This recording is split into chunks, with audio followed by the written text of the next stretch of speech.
The ranch at the edge of nowhere. Mara Ellison's hands were covered in blood when the stranger rode in, not from the raiders who had come, but from a kitchen knife that slipped while she was butchering meat for 30 hungry men.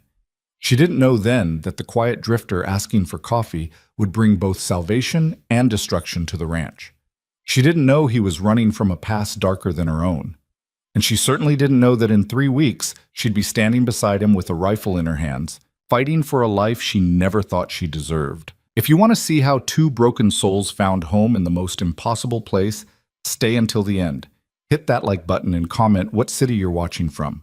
I love seeing how far these stories travel. The wind came down from the mountains like a living thing, hungry and cold, carrying with it the promise of an early winter.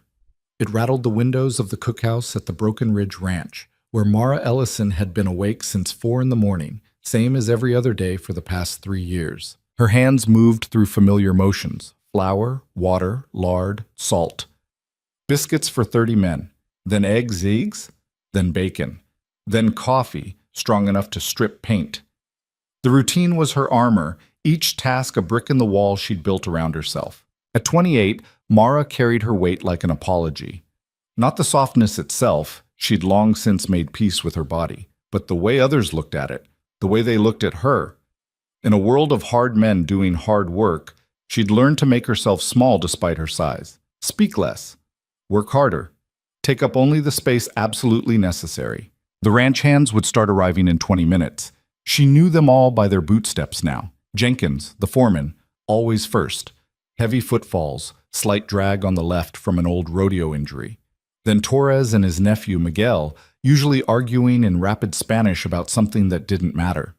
The rest would trickle in, all rough hands and rougher language, smelling of horses and leather, and the peculiar loneliness of men who lived too far from town to have any other life. Mara didn't mind the isolation.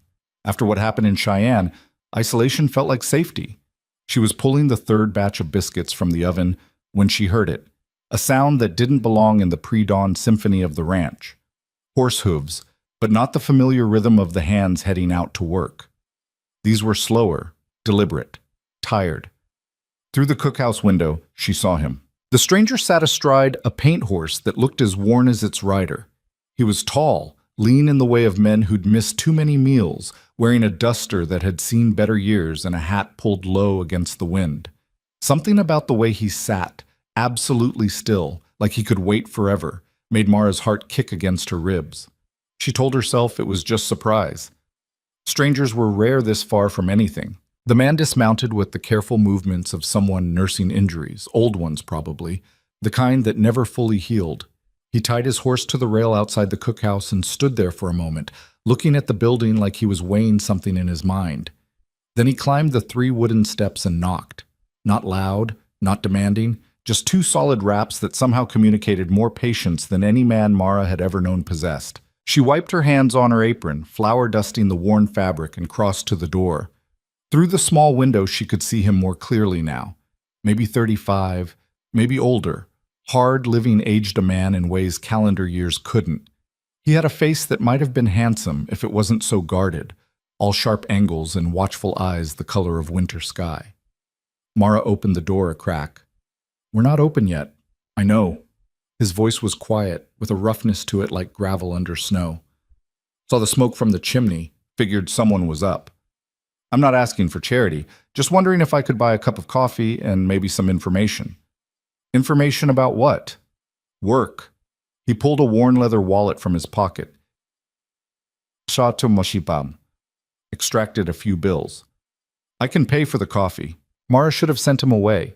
Should have told him to come back when the ranch office opened, when someone else could deal with him. But there was something in his eyes, a kind of exhausted honesty that reminded her of how she'd felt when she first came here. Desperate, but trying not to show it. "Keep your money," she heard herself say. "Coffee's on the house, but I can't help you with work. You'll need to talk to Jenkins, the foreman. He'll be here in about 15 minutes.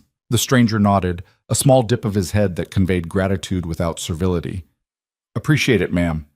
She stepped back, letting him in, immediately regretting it. The cookhouse was her domain, the one place she controlled completely. Having someone in it, invading her space before the day officially started, felt wrong. But he didn't invade. He moved to the far end of the long table that ran down the center of the room, chose a spot that gave him a view of both doors, and settled onto the bench like he was trying to take up as little room as possible. His eyes tracked her movements as she poured coffee into a thick ceramic mug, but not in the way she was used to. Not cataloging, judging, dismissing. Just aware. "You got a name?" Mara asked, setting the mug in front of him. "Cade Mercer." He wrapped his hands around the cup, and she noticed the scars, old burns on his knuckles, a deeper one across his left wrist that disappeared under his sleeve. Working scars, the kind that told stories. "And you'd be—" "Mara, I cook here." "You do more than cook," Cade said quietly, gesturing at the operation around them. The industrial stove, the massive prep table covered in rising dough, the organization that spoke of someone running a tight ship. "This is professional work." Something warm and uncomfortable stirred in Mara's chest. Compliments made her suspicious. "You looking to flatter your way into a job?" A ghost of a smile touched his mouth, there and gone so fast she almost missed it. "No, ma'am. Just observing. I worked kitchen detail in the Army for a while. I know what good looks like." The Army. That explained some of the watchfulness, the way he held himself. Mara turned back to her prep work, letting silence fill the space between them. She had biscuits to finish, gravy to start, bacon to get going. The routine pulled at her, comfortable and demanding. Cade drank his coffee without comment, which told her more than words would have. Cowboys had opinions about everything, especially coffee. Silent acceptance meant either he had no taste buds or he'd drunk enough bad coffee in his life that this, strong and bitter and hot, was perfectly adequate. The door banged open at exactly 5:15, and Jenkins stomped in trailing cold air and the smell of horses. He was a bear of a man, 50-something, with a gray-shot beard and eyes that could cut through excuses like a hot knife through lard. "Mara, I'm going to need extra everything this morning. Got a crew coming in from the North Range and they—" He stopped, noticing Cade. "Who the hell are you?" "Cade Mercer, sir. I'm looking for work." Jenkins looked him over with the practiced eye of someone who'd hired and fired 100 men. "We're not hiring." "Respectfully, sir, I think you are." Cade stood, not aggressive, just bringing himself to full height. "I passed 3 sections of fence on the way and that need repair. Your north pasture gate is hanging on one hinge, and I counted at least 6 horses in your string that need attention. One's got a stone bruise on his front left, another's developing rain rot." The cookhouse went very quiet. Men didn't talk to Jenkins that way, not if they wanted to keep their teeth. But Jenkins surprised her. Instead of exploding, he narrowed his eyes. "You see all that in the dark? Moon's bright enough, and I know what to look for." "Army?" "Yes, sir. Cavalry. 6 years." "Why'd you leave?" Something shuddered in Cade's expression. "Medical discharge." Jenkins grunted. It was the sound he made when he was processing information, deciding whether to believe it. "What's your specialty?" "Horses, mostly. Braking, training, veterinary basics. But I can work cattle, fix fence, handle equipment. I'm not picky." "Everyone's picky about something." Jenkins crossed his arms. "What's your something?" "I don't work Sundays." Mara's hand stilled in the dough she was kneading. In 3 years, she'd never heard anyone make demands of Jenkins. The foreman was fair but absolute. You worked when the ranch needed you. End of discussion. "Sundays?" Jenkins repeated flat. "Yes, sir. It's non-negotiable." The 2 men stared at each other, and Mara found herself holding her breath. Then Jenkins did something she'd never seen him do with a potential hire. He smiled. "All right, you got 1 week to prove you're worth the trouble. Bunkhouse is around back. Meals are here. Breakfast at 5:30, lunch at noon, dinner at 6. Miss a meal, you go hungry. Mara doesn't tolerate people wandering into her kitchen at odd hours." Cade's eyes flicked to her, and she felt her face heat. She'd just let him do exactly that. "Understood, sir. What's the pay?" They haggled for a minute while Mara forced her attention back to her work. But she was aware of him, acutely so, in a way that irritated her. He was just another ranch hand. She'd fed hundreds of them. There was no reason this one should register any differently. When Jenkins finally sent him off to get settled, Mara thought that would be the end of it. The stranger would fade into the background noise of ranch life, just another pair of hands doing work that needed doing. She was wrong. The other hands arrived in their usual chaotic trickle, filling the cookhouse with noise and hungry demands. Mara moved through the familiar choreography, serving, refilling, answering questions, deflecting the occasional crude joke with practiced ease. She'd learned to navigate these men, to be present enough to do her job but absent enough to avoid attention. It was a careful balance, and she maintained it with the same precision she brought to her cooking. Torres was telling some elaborate story about a horse that threw him into a creek when the door opened again and Cade walked in, followed by a kid Mara didn't recognize, maybe 17, 18, all gangly limbs and nervous energy.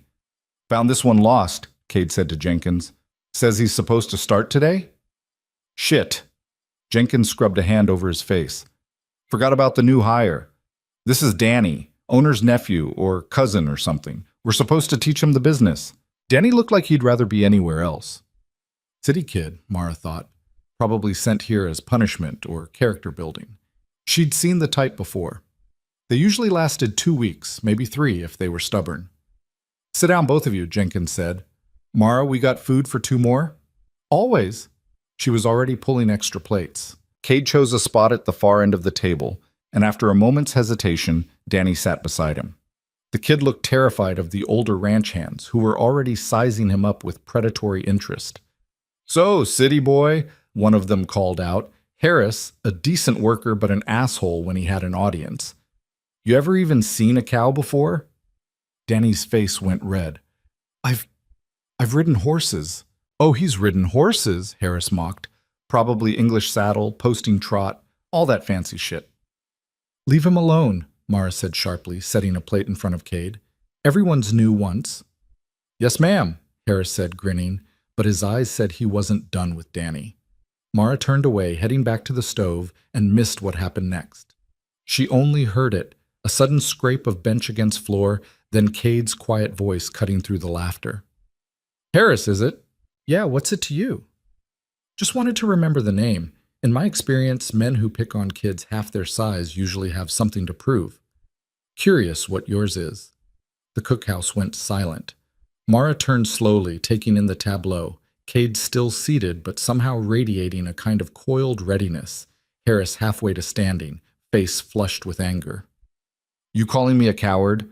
"No, sir. Just making an observation." "Cade," Jenkins' voice cracked like a whip. "First day, and you're already starting trouble?" "No, sir. Just ending it." For a long moment, no one moved. Then Jenkins laughed, a short bark of sound. "Sit down, Harris. Eat your breakfast. And Danny, welcome to the Broken Ridge. Try not to die in your first week." The tension broke, and conversation resumed. But Mara noticed things were different now. The hands gave Cade a wider berth. Respectful or wary, she couldn't quite tell. Maybe both. And Danny looked at him like he'd just found a lifeline. The rest of breakfast passed without incident. Mara cleaned up, prepped for lunch, went through her routines. But she was hyper-aware of Cade's presence, even after he left with the others. It was like he'd left an impression on the air itself, something she couldn't quite shake. "Stupid," she told herself. "He's just passing through. They all are." But when she found a coffee cup washed and left to dry by the sink, the one Cade had used, the one she definitely hadn't washed yet, something in her chest twisted. Men didn't clean up after themselves here. Not ever. Oh, the day unfolded in its usual rhythm. Mara worked through lunch prep, feeding the hands who came in from morning work, then started on dinner. The ranch was big enough to run 3 shifts, morning, afternoon, night, which meant she was cooking almost constantly from 4 a.m. to 7 p.m. She didn't mind. The work was hard but honest, and it kept her thoughts occupied.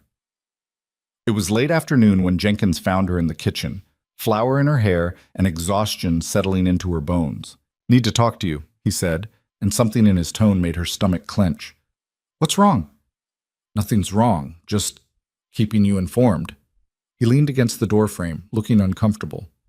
"Owner's coming up next week, bringing some people to look at the ranch." "Look at it why?"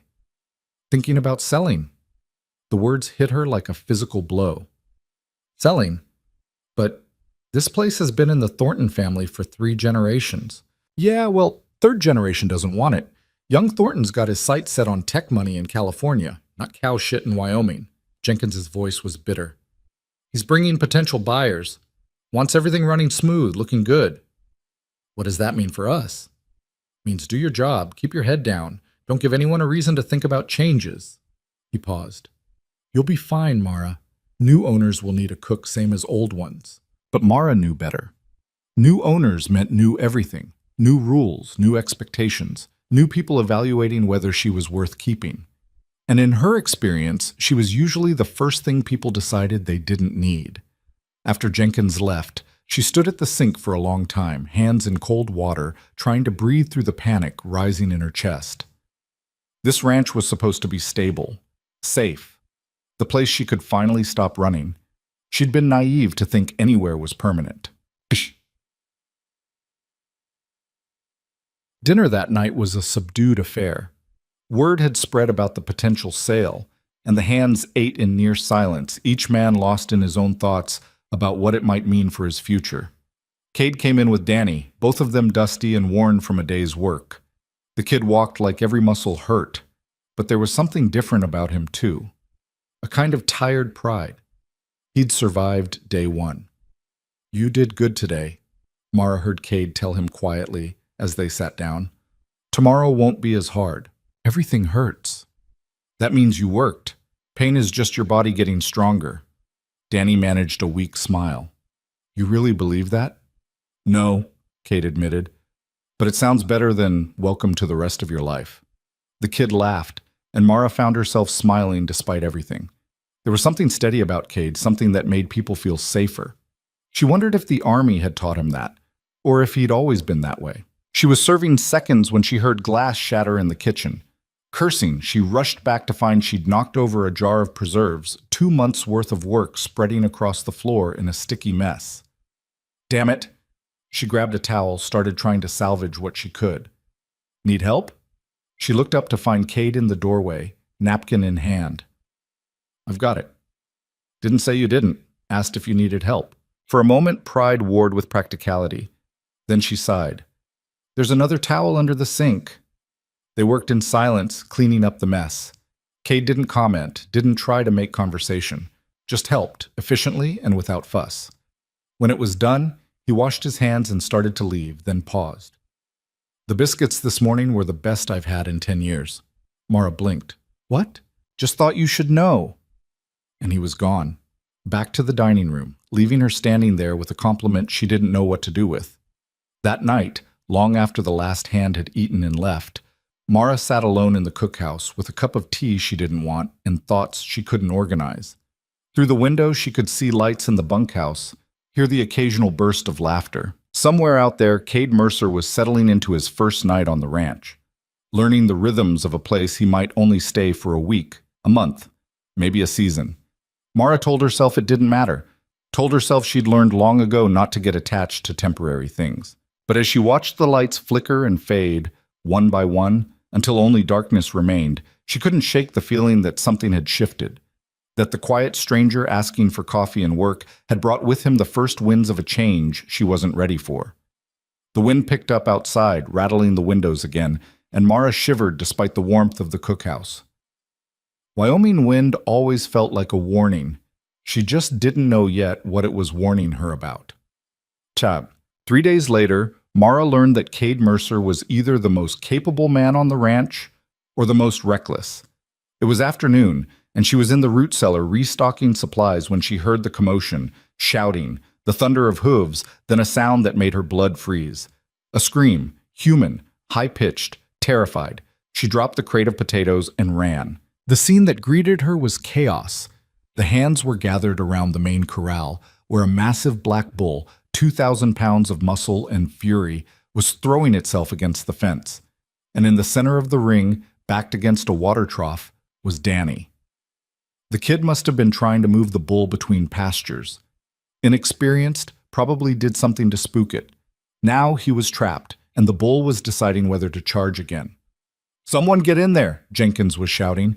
Are you crazy? That's Diablo. He's killed men. Then shoot him. Can't get a clean angle without hitting Danny.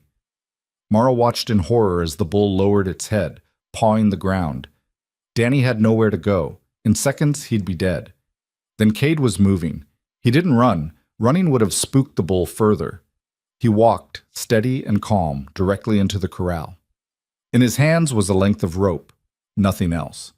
No weapon, No shield, just confidence that bordered on insanity.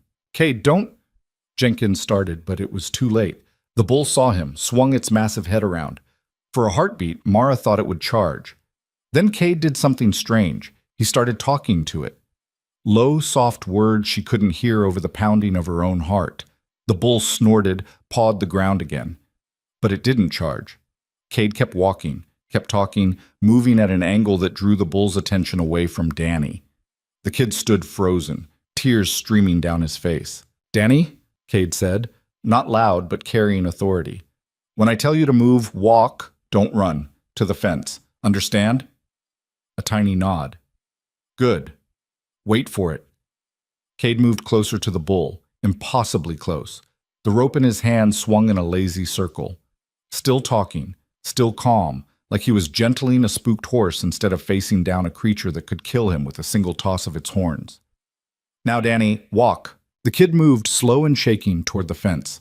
Every eye was on him, except Cade's. Cade watched the bull, reading its body language, adjusting his position to keep its focus. Danny reached the fence. Hands grabbed him, pulled him through. The bull charged. Mara heard herself scream, but Cade was already moving. He sidestepped with a bullfighter's precision, using the rope to guide the bull's momentum past him. Then he was running, not away but toward the fence, vaulting over it just as the bull crashed into the rails behind him. The whole thing had taken maybe 90 seconds. Cade landed hard on the other side, breathing heavy but otherwise unhurt.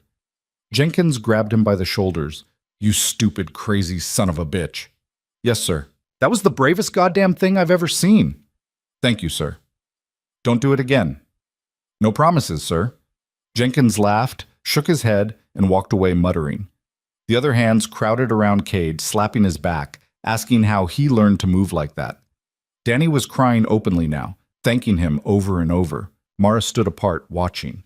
Her hands were shaking, adrenaline still flooding her system. She'd just watched a man risk his life for a kid he barely knew, with a calmness that spoke of someone who'd done this kind of thing before. Cade's eyes found hers across the crowd. Something passed between them. Recognition, maybe. An understanding that they'd both just seen something that mattered. Then the moment broke, and Cade was being pulled toward the bunkhouse for celebratory drinks, and Mara was left alone with her racing heart, and the realization that she'd been wrong. Cade Mercer wasn't just passing through. He was exactly the kind of man who'd fight to stay. That night, the cookhouse felt different. The hands were louder than usual, riding the high of Danny's rescue, turning it into legend with each retelling. Mara moved through her work in a daze, her mind replaying those 90 seconds over and over. She'd seen courage before. Ranch work demanded it daily. Men facing down dangerous animals, working in lethal conditions, pushing through injury and exhaustion. But what Cade had done was different. It wasn't the courage of necessity. It was the courage of choice. He could have stayed outside the fence. Should have. But he'd chosen to risk everything for a kid who meant nothing to him. Mara understood that kind of choice. She'd made one herself, 3 years ago, when she'd decided to start over instead of end it all. After dinner cleanup, she expected the usual emptiness of the cookhouse at night. Instead, she found Cade at his usual spot at the end of the table, nursing coffee that had to be cold by now. "Thought you'd be celebrating with the others," Mara said. Not much of a celebrator. She grabbed her own cup, hesitated, then sat down across from him. They'd barely spoken since that first morning, and she wasn't sure why she was breaking that pattern now. Maybe because they'd shared something today, even if it was just fear for the same person. "You scared me," she admitted. "Scared myself a little," Cade said. "Diablo's got a reputation." "Then why do it?" "Because Danny's 17 and has his whole life ahead of him. Because someone had to. Because—" he paused, choosing words carefully. "Because I've done things I'm not proud of. Maybe saving one kid doesn't balance the scales, but it's something." The honesty in his voice made her chest tight. "You don't owe me your confession." "I know, but you asked a real question. Seemed like it deserved a real answer." They sat in silence for a while. Outside, the wind had picked up again, carrying the smell of coming snow. Winter was closing in fast this year. "Where'd you learn to handle bulls like that?" Mara asked finally. "Mexico, mostly. Spent a summer down there after the army, working small ranches, trying to figure out what to do with myself. Picked up some tricks." He rolled his shoulders, and she saw him wince. Also learned that I'm not as young as I used to be. Everything's going to hurt tomorrow. You should soak in a hot bath. Bunkhouse only has showers. There's a tub in the back of the cookhouse. I use it for soaking linens, but it's clean. You can use it if you want. The offer surprised them both. Mara never invited anyone into her space, but somehow, with Cade, it felt natural, safe. I wouldn't want to impose. You saved a kid's life today. Think that earns you one hot bath. Cade smiled, a real one this time, and Mara realized with a start that he was handsome. Not in the obvious way, but in the way of things worn smooth by weather and time. Honest, real. Thank you, he said. I appreciate it. She showed him the tub, helped him fill it from the water heater, then retreated to give him privacy. But she didn't leave the cookhouse. Instead, she stayed in the kitchen, prepping tomorrow's bread, listening to the occasional splash of water and trying not to think about the naked man 20 feet away. It wasn't attraction, she told herself, just awareness. When Cade emerged an hour later, dressed again and moving easier, he found her elbow deep in dough. Feel better? She asked. Like a new man. Thank you. Don't mention it. He hesitated at the door like he wanted to say something else, then just nodded and left. Mara waited until his footsteps faded before letting out a breath she didn't know she'd been holding. This was dangerous, this feeling of connection. She'd learned the hard way that getting close to people only led to pain. Better to stay in her routines, stay safe, stay invisible. But as she shaped the dough and set it to rise, she couldn't help wondering what Cade had meant about doing things he wasn't proud of. What past was he running from? And why did she care? The next week passed in a blur of work and weather. The temperature dropped, bringing with it the first real snow of the season. The ranch kicked into winter mode. Animals moved to closer pastures, equipment winterized, supplies stocked. Cade proved himself over and over. He worked harder than men half his age, never complained, and had a gift for being exactly where he was needed. When the tractor broke down, he fixed it. When a section of roof started leaking, he patched it. When horses needed braking or cattle needed doctoring, he was there. And somehow, in the midst of all that work, he became Danny's unofficial mentor. The kid followed him everywhere, learning not just ranch work, but how to carry himself, how to earn respect instead of demanding it. Mara watched from her kitchen window, stirring pots and kneading dough, and tried not to feel envious of their easy camaraderie. She'd forgotten what it felt like to have someone care about her progress, her growth. The ranch paid her well and treated her fairly, but she was staff, not family. Separate, apart. It was her own fault. She'd built those walls deliberately.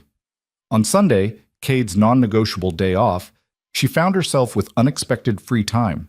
One of the hands had taken over breakfast duty, and for the first time in months, Mara didn't have to be in the kitchen at dawn. She should have slept in. Instead, she found herself awake at her usual time, restless and unsure what to do with herself. A walk, she decided. Clear her head. The ranch was beautiful in the early morning, especially under fresh snow. Everything looked clean, new, like the world had been remade overnight. Mara followed a path toward the north pasture, breathing in cold air that burned her lungs in the best way. She was halfway to the ridge when she saw him. Cade sat on a large rock overlooking the valley, completely still, facing the rising sun. He wasn't praying. There was nothing performative about his stillness. He was just present, quiet, in a way that suggested deep thought rather than emptiness. Mara should have turned back, given him his privacy. But something made her keep walking, and when she was close enough, she called out softly so she wouldn't startle him. Mind if I join you? He turned, surprise flickering across his face before settling back into calm. Not at all. She climbed up beside him, grateful for the hours of kitchen work that kept her stronger than she looked. The view from up here was breathtaking, miles of snow-covered ranch land stretching to mountains that looked painted against the sky. This is why you don't work Sundays? She asked. Part of it. Mostly, I just need one day where I'm not performing, not proving anything, just existing. Mara understood that more than she could say. It's beautiful up here. It is. Cade was quiet for a moment, then added, I've worked ranches all over the West. This is the first one that feels like it could be home. Could be? Nothing's permanent in this line of work. You know that." She did know, but hearing him say it made something in her chest constrict. "You planning to leave?" "Not planning to, but life has a way of making plans for you." He glanced at her. "You ever think about leaving?" "Every day." The words were out before she could stop them. "And then I remember I've got nowhere else to go." "Everyone's got somewhere." "Not everyone?" Mara pulled her coat tighter. "Some of us burned our bridges. Some of us are exactly where we need to be, even if it's not where we want to be." Cade nodded slowly. "That why you came to Broken Ridge? Burned bridges?" She should have deflected, changed the subject. Instead, she found herself answering. "I came here because I needed to disappear. Needed a place where no one knew me, no one judged me, no one expected anything except good food on time. Did it work? Mostly. Until what? Until you," she almost said. "Until you walked in and made me feel seen again. But that was too much truth, too much vulnerability. Until I realized disappearing is just another word for dying slow," she said instead. They sat in silence as the sun climbed higher, burning off the morning mist. Somewhere in the valley below, cattle were lowing, a tractor was starting up, the ranch was coming to life. "I was engaged once," Cade said suddenly. "Long time ago. Before the army." Mara looked at him surprised. He'd never volunteered personal information before. "What happened?" "I got scared. Thought I wasn't good enough for her, wasn't ready, wasn't enough. So I left. Joined up, figured I'd make something of myself and come back worthy of her. And by the time I came back, she'd married someone else, had 2 kids, was happy." He smiled, but it was sad around the edges. "I'd spent 6 years becoming someone I thought she'd want, and she'd spent 6 years living her life without me. I'm sorry." "Don't be. It taught me something important. You can't prepare for life. You just have to live it. All the things I thought I needed to do, be, accomplish. None of it mattered. What mattered was showing up, being present, choosing to stay even when it was hard." Mara absorbed that, turning it over in her mind. "Is that what you're doing here? Showing up?" "Trying to. Some days are easier than others." He stood, brushed snow from his jeans. "We should head back. You're probably freezing." She was, a little, but she hadn't noticed until he mentioned it. They walked back together in companionable silence, and when they reached the cookhouse, Cade paused. "Thanks for not running away when you saw me up there. Thanks for not minding the company." Something passed between them then, something Mara couldn't name but felt in her bones. Recognition, maybe, or possibility. Then Cade was heading toward the bunkhouse, and Mara was alone again, standing in snow that was starting to melt under the rising sun, wondering what the hell she was doing. She'd sworn off connection, sworn off trust, sworn off anything that might make her vulnerable again. But Cade Mercer was making it very difficult to keep those promises. And the scariest part was, she wasn't sure she wanted to anymore. The storm hit on a Tuesday, 3 weeks after Cade Mercer first rode onto the Broken Ridge Ranch. It came down from Canada like the wrath of something ancient and unstoppable, turning the sky black by noon and dropping temperatures so fast that water froze in the troughs before anyone could cover them.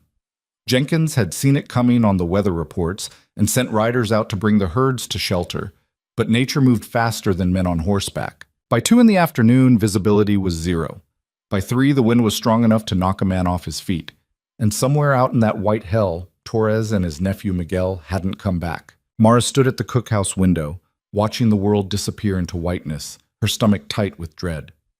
She'd lived through Wyoming winters before, knew what they could do to unprepared men, knew that in conditions like this, you could freeze to death 50 feet from safety and never know how close you were. The door burst open, and Jenkins came in trailing snow and urgency. "Mara, I need hot coffee and soup ready. Lots of it. We're about to have cold, wet men coming in. Torres and Miguel?" "Still out there. Caden Harris volunteered to go after them." Her heart stopped. "In this?" "Jenkins, they'll die. They'll die faster if we leave them." His face was grim. "Cade knows what he's doing. Says he's done winter rescues before." "That doesn't mean—" "I know." Jenkins cut her off, not unkindly. "But we're out of options. Best we can do is be ready when they come back." If they come back, Mara thought, but didn't say. Instead, she nodded and got to work, falling into the familiar rhythm of crisis preparation. Soup. Coffee. Blankets warming by the stove, medical supplies laid out just in case. The hands who'd made it back safely trickled in over the next hour, all of them half frozen and shaken. Danny was among them, his lips blue despite the heavy coat he wore. "Did you see them?" Mara asked, wrapping a blanket around his shoulders. "Torres and Miguel?" "No, ma'am. Weather came in too fast. 1 minute we could see, next minute we couldn't see our own hands." His voice shook. "Cade shouldn't have gone out there. It's suicide." "He went because someone had to," Mara said, with more confidence than she felt. "Now drink this." She pressed hot soup into his hands and moved on to the next man, and the next, keeping herself busy so she wouldn't think about what was happening out in the storm. Wouldn't imagine Cade lost in the white, frozen, and alone. Why did she care so much? They'd barely spoken beyond pleasantries and that one morning on the ridge. He was just another ranch hand, just another temporary fixture in her carefully ordered life. But her hand shook as she poured coffee, and she couldn't stop watching the door. 4 hours passed, then 5. The wind howled like a living thing, and the temperature kept dropping. Jenkins paced the cookhouse like a caged animal, checking his watch, staring out the window at nothing. "They're not coming back," one of the hands said quietly. "Shut up," Jenkins snarled. "I'm just saying." "I said shut up." Mara set down the pot she was holding before she dropped it. Her whole body felt wound tight, ready to snap. She couldn't remember the last time she'd felt this afraid, this helpless. Not since Cheyenne, not since the night she'd decided to live or die and had chosen, barely, to live. "Please," she whispered to no one, to nothing, to the storm itself. "Please." The door exploded open. Harris came through first, barely able to stand, held up by 2 other hands who'd gone out to meet them. Behind him, Cade appeared, carrying something, someone, and Mara's breath caught. Miguel. The young man was unconscious, his face gray, his body limp. "Get him by the fire." Jenkins was already moving. "Mara, hot water now." She ran, her mind clicking into emergency mode. Behind Cade, 2 more men carried Torres between them. The older man was conscious, but barely, mumbling in Spanish. The cookhouse became organized chaos. Men stripped wet clothes from frozen bodies, wrapped them in blankets, held hot drinks to blue lips. Mara worked alongside them, her training from a lifetime of kitchen emergencies translating seamlessly to this different kind of crisis. Miguel wasn't responding. His breathing was shallow, his pulse thread. "He's hypothermic," Cade said, his own voice rough from the cold. "We need to warm him slowly. Too fast and we'll kill him." "How do you know?" One of the hands started. "I just know. Someone get more blankets and keep that soup coming." They worked for 2 hours, fighting to bring Miguel's core temperature up degree by painful degree. Mara had never felt more useless. All her skill was in feeding people, not saving them. But she did what she could, keeping supplies coming, staying out of the way, praying without believing in anyone to pray to. Finally, Miguel's eyes fluttered open. He tried to speak, coughed, tried again. "Tio? I'm here, mijo." Torres gripped his hand, tears streaming down his weathered face. "I'm here." The collective exhale in the room was almost audible. Miguel would live. They'd made it in time. Jenkins clapped Cade on the shoulder so hard the younger man nearly fell over. "You crazy son of a bitch, how'd you find them?" "Luck, mostly. And Miguel was smart. He'd gotten them to a windbreak, kept them together, made them easier to spot." Cade was shaking now that the adrenaline was fading, his own hypothermia trying to catch up with him. "Sit down before you fall down," Mara ordered, pushing him toward a chair. "Someone get his wet clothes off." "I'm fine. You're half frozen and probably have frostbite. Sit down." Their eyes met and something crackled in the air between them. Then Cade sat, too exhausted to argue, and let the hand strip him down to dry clothes someone had brought from the bunkhouse. Mara brought him soup, made him drink it even when he protested he wasn't hungry, made him drink coffee after that, stood over him like a guardian until color started coming back to his face. "You scared me," she said quietly, so only he could hear. "Scared myself," Cade admitted. "There was a minute out there when I thought we weren't going to make it.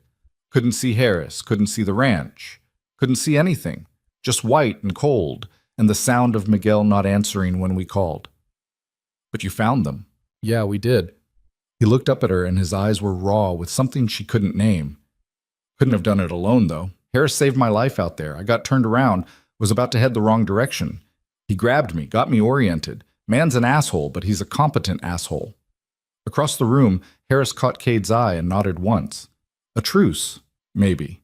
Or the beginning of respect. The storm raged through the night and into the next day, trapping everyone in the main buildings.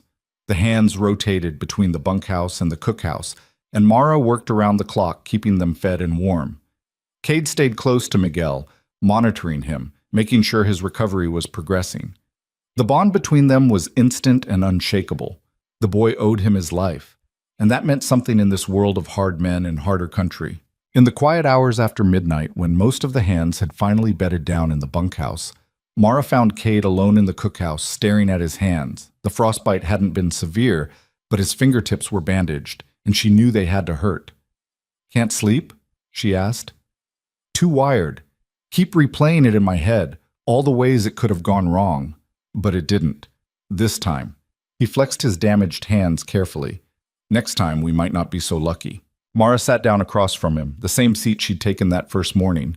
It felt like a lifetime ago. "Why'd you do it? Risk yourself like that?" "Because Torres has a wife and 3 kids in town. Because Miguel's 17 and deserves a chance to turn 18. Because—" He paused, choosing words. "Because I've spent too much of my life running from things. Felt good to run toward something for once." "You could have died." "Yeah, but I didn't." He met her eyes. "And tomorrow I'll wake up knowing I helped save 2 lives instead of other things." There it was again, that hint of a past he didn't talk about, mistakes he was trying to outrun. Mara wanted to ask, wanted to know what ghosts chased him, but she understood the need for secrets, for things that stayed buried. "For what it's worth," she said quietly, "I'm glad you didn't die." "Yeah?" Something shifted in his expression, something vulnerable and hopeful. "Why's that?" "Because the biscuits wouldn't taste the same without you here to appreciate them." It was a deflection, a joke to cover deeper feelings, but Cade smiled anyway. "Best reason I've heard yet to stay alive." They sat in comfortable silence, listening to the storm outside begin to die down. The worst had passed. In the morning, they'd dig out, assess damage, get back to the work of running a ranch in winter. But for now, in this quiet moment, Mara let herself feel something she'd locked away 3 years ago. Hope. The storm left 3 feet of snow and a ranch that needed serious repair work. Fences were down, a section of the barn roof had collapsed, and half the herd was scattered across the North Range. It took a week of brutal labor to set things right. Cade worked like a man possessed, pushing himself harder than anyone expected. His frostbitten fingers slowed him down, but he adapted, found new ways to do familiar tasks. And all around him, the ranch hands' attitude shifted. Before the rescue, they'd respected his competence. Now, they respected him. The difference was subtle, but unmistakable. Men asked his opinion on things, included him in decisions, saved him a seat at meals. And Danny became his shadow, following him everywhere, soaking up knowledge like a sponge. "Why do we pack the snow around the foundation?" the kid asked one afternoon while they were working on winterizing the equipment shed. "Insulation," Cade explained patiently. "Air pockets in the snow trap heat, keeps pipes from freezing." "Couldn't we just use straw?" "Could. But snow's free and it's already here. Ranch work is about using what you have." Mara watched them from the cookhouse window while she peeled potatoes for dinner. There was something almost paternal in the way Cade taught Danny, patient, thorough, never making him feel stupid for asking questions. The boy was thriving under the attention, growing more confident by the day. "He's good with the kid," Jenkins said, appearing beside her. Mara jumped. "Didn't hear you come in." "Noticed you watching them." The foreman's tone was carefully neutral.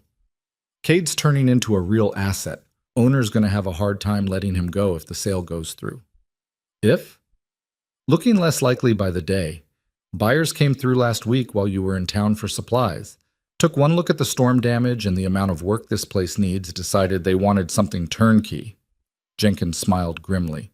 "Guess running a ranch is harder than it looks in the movies." Relief flooded through Mara so intensely it made her dizzy. "So we're staying?" "For now. Nothing's certain in this life, but yeah. Looks like the Broken Ridge isn't going anywhere." After he left, Mara had to sit down, her hands shaking. She hadn't realized how much fear she'd been carrying, how close to the surface her panic had been. The ranch was safe. Her job was safe. She was safe. That night at dinner, Jenkins made the announcement to the whole crew. The ranch wasn't selling. They all had jobs for as long as they wanted them. The cheers could probably be heard in town, 12 miles away. Danny was so excited he could barely sit still. "Did you hear that, Cade? We're staying." "I heard," Cade said, but his smile was quieter, more contained, like he was waiting for the other shoe to drop. Later, after cleanup, Mara found him outside the cookhouse, leaning against the rail and staring at the stars. The sky was clear for the first time in days, and the Milky Way stretched overhead like a river of light. "Not celebrating?" she asked. "Just thinking." About? About how nothing good in my life has ever been permanent. He didn't look at her, kept his eyes on the stars. "Every time I think I've found a place to land, something happens. I mess up, or circumstances change, or the past catches up." "Your past that bad?" "Bad enough." Mara moved to stand beside him, close enough that their shoulders almost touched. "You want to tell me about it?" "Not particularly." He finally looked at her, and in the starlight his eyes were dark and unreadable. "But you've been honest with me. Seems fair to return the favor." He was quiet for a long moment, gathering his thoughts. Mara waited, patient in a way she'd learned from years of coaxing shy flavors from reluctant ingredients. "I told you I was in the army," Cade said finally. "What I didn't tell you was that I didn't leave because of a medical discharge. That was a lie. Easier than the truth." "What's the truth?" "Truth is I got dishonorably discharged, court-martialed for striking an officer." He laughed, bitter and sharp. "Want to know the best part? The officer deserved it. He was stealing from supply shipments, selling equipment on the black market. I reported it through proper channels. Nothing happened, so I confronted him directly. He came at me. I defended myself. But he was connected and I was nobody, so guess who took the fall?" Mara absorbed this, turning it over. "That why you left the army?" "That's why the army left me. Stripped my rank, kicked me out, blacklisted me from government work. I went from decorated cavalry to unemployable in the span of a week." The bitterness in his voice was old, worn smooth by time. "Spent the next 8 years drifting, ranch to ranch, job to job, always moving before anyone could look too close at my service record." 8 years is a long time. "Yeah, long enough to make some bad choices. Fell in with some men who weren't particular about where money came from. Ran jobs I'm not proud of. Nothing violent, but not exactly legal either. Smuggling, mostly. Moving goods across borders that didn't want to be taxed. You were an outlaw. I was desperate. There's a difference, but not much of one." He turned to face her fully. "I got out before things went really bad. Walked away from a job that felt wrong, and it turned out my instincts were right. The whole operation got busted a week later. Men I'd worked with went to prison. I got lucky." "How long ago?" 2 years. Been working honest since then, trying to make up for the years I didn't. But that past is still out there, and men I worked with know my face. Know I walked away when things got hot. Some of them might think I talked to the law." "Did you?" "No, but that doesn't mean they believe me." Mara understood now, the wariness in his eyes, the way he always sat facing doors, the Sunday morning spent alone on the ridge. He was waiting for his past to catch up with him, just like she was. "I ran away from Cheyenne," she heard herself say. 3 years ago.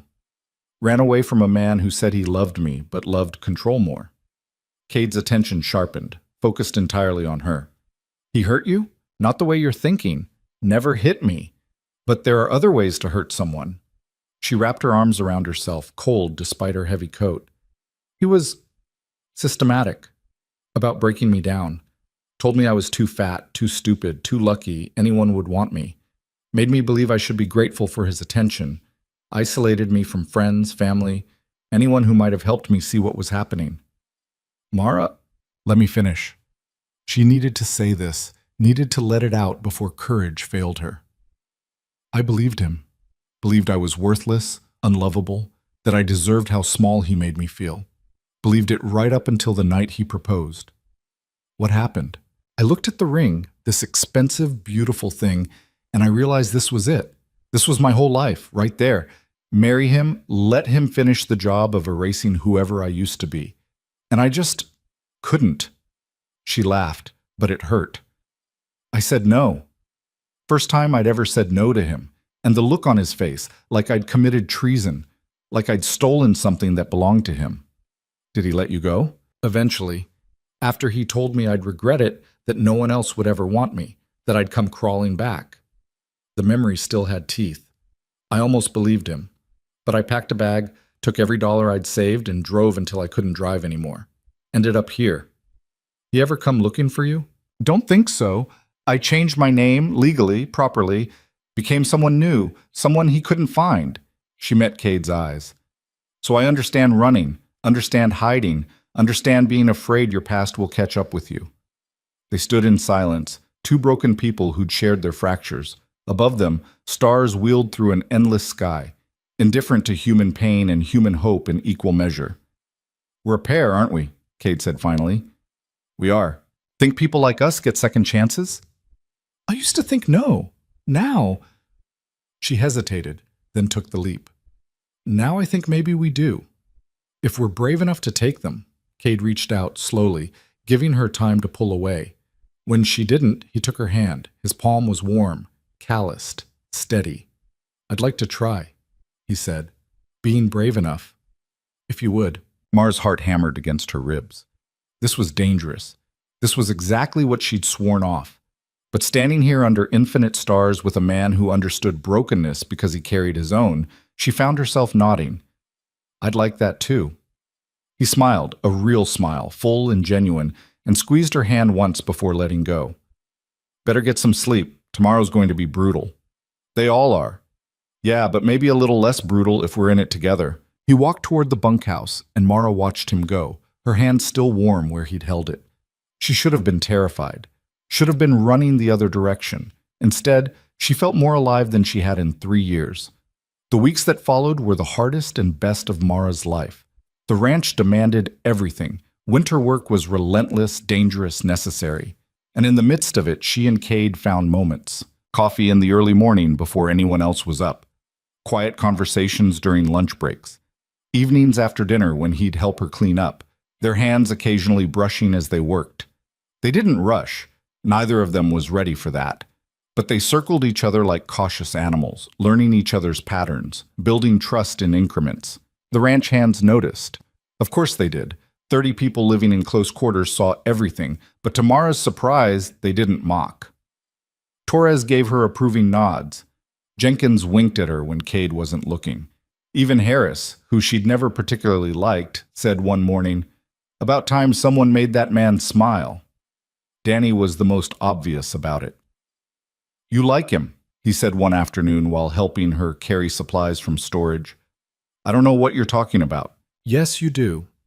You look at him the same way he looks at you when he thinks no one's watching. How's that? Like maybe the world isn't as hard as it used to be." Out of the mouths of 17-year-olds, Mara thought, but she couldn't deny it. The world did feel different with Cade in it, lighter despite the brutal work and brutal cold. She caught herself singing while she cooked, humming while she cleaned, small joys she'd forgotten how to feel. And then, on a Friday night 6 weeks after the storm, everything changed. The stranger rode in just after sunset when the hands were finishing dinner. Mara was in the kitchen when she heard voices rise in the dining room, not alarmed exactly, but wary, curious. She came out to find a man standing in the doorway, snow melting on his shoulders. He was older than most of the hands, maybe 50, with the kind of weathered face that came from a life lived outside. And he was looking directly at Cade. "Well, well," the stranger said. "Cade Mercer. Didn't expect to find you playing cowboy." Cade had gone completely still, not tense, but coiled, ready. "Garrett. Been a long time. Not long enough." The temperature in the room dropped 10 degrees. Jenkins stood up, hand moving toward the rifle he kept by the door. "Friend of yours, Cade?" "No, sir. Used to work together. Don't anymore." Garrett smiled, but it was all edges. "That's the truth. Though work together is putting it kindly. We ran jobs together, made good money too before Cade here got cold feet." "I said I'm done, Garrett." "Meant it then, mean it now." "Oh, I believe you. But thing is, some of the boys from the old crew don't. They think maybe you talked when the law came sniffing around. Think maybe that's why they got caught and you didn't." "I didn't talk. I believe that too. But they don't. and they're very interested in having a conversation with you about it. Garrett's eyes scanned the room, taking in the assembled hands, the rifles on the wall, the general atmosphere of men ready to fight. Of course, looks like you've landed on your feet here.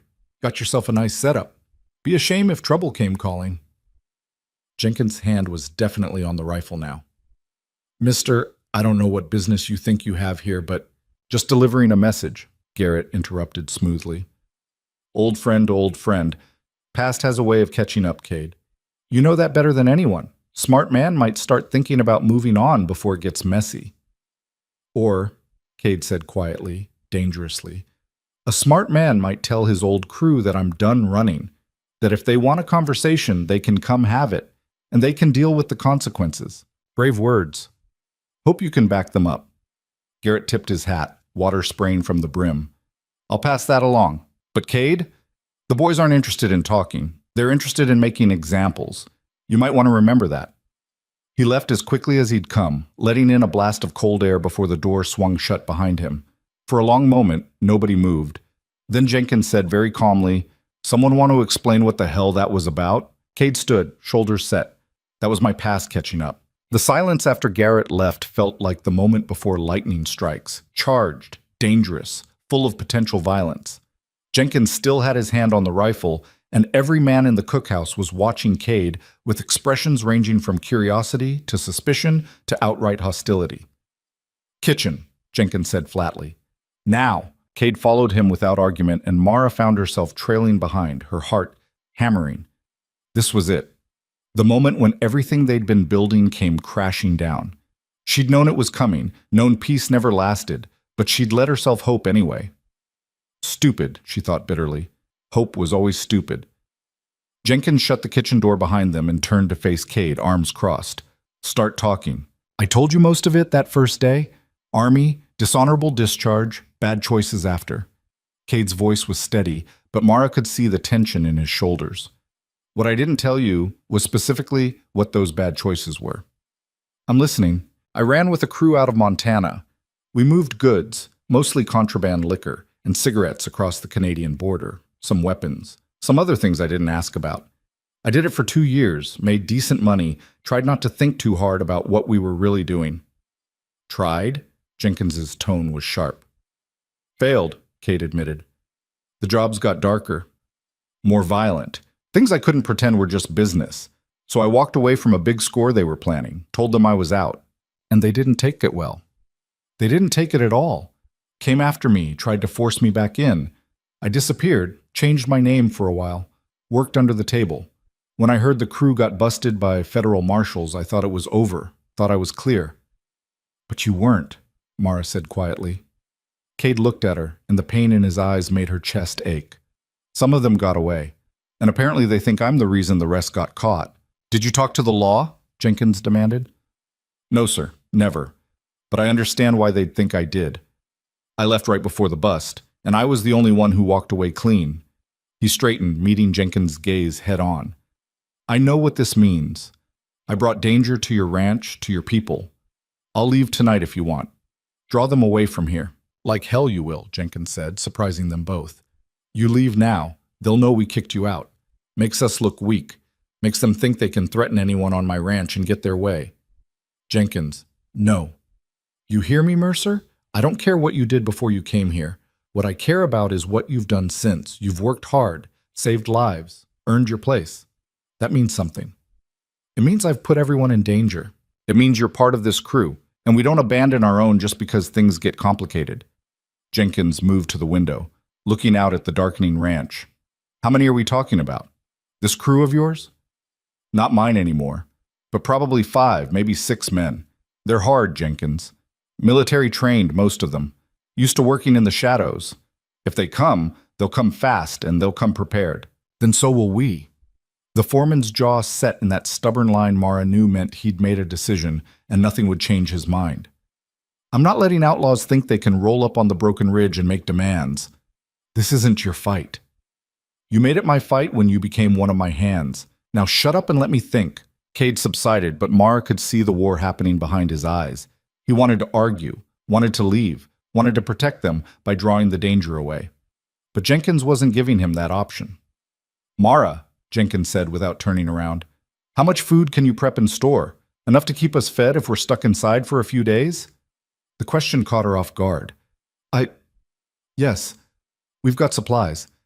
I can have things ready by tomorrow night if I work through. Do it. And I want you to gather all the medical supplies you've got.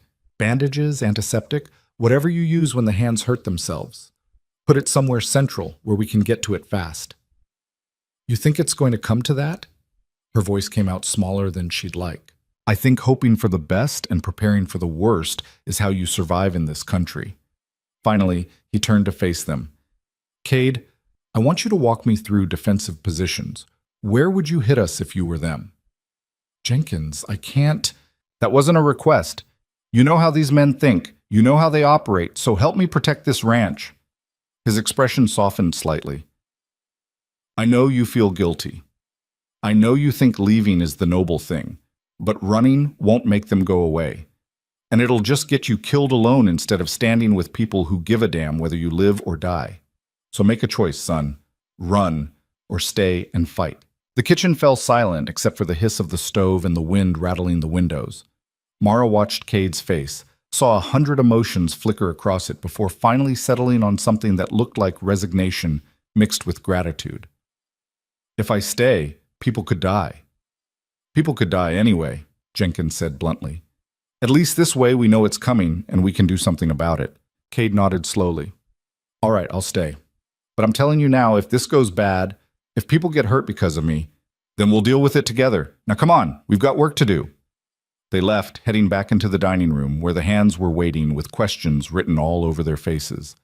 Mara stood alone in the kitchen, her hands gripping the edge of the counter so hard her knuckles went white. This was happening. Actually happening. The fragile piece she'd built was about to shatter, and there wasn't a damn thing she could do to stop it. No, that wasn't true. There was something she could do. She could prepare, could make sure that when violence came, and it was coming, she could feel it in her bones, they'd have what they needed to survive it. Mara took a deep breath, let it out slowly, and got to work. The next 48 hours transformed the Broken Ridge from a working ranch into something closer to a fortress. Jenkins was ex-military himself, and once he committed to defending the place, he did it with ruthless efficiency. The hands who wanted to leave were given the option. No judgment, no hard feelings. 2 took it, collecting their pay and riding out before dawn. The rest stayed, and Mara saw something shift in them. They weren't just employees anymore. They were defenders. Cade worked with Jenkins to identify weak points and shore them up. The bunkhouse windows got reinforced with interior shutters. Rifles were distributed and ammunition counted. Positions were assigned, who would cover which approaches, who would stay with the horses, who would protect the main house.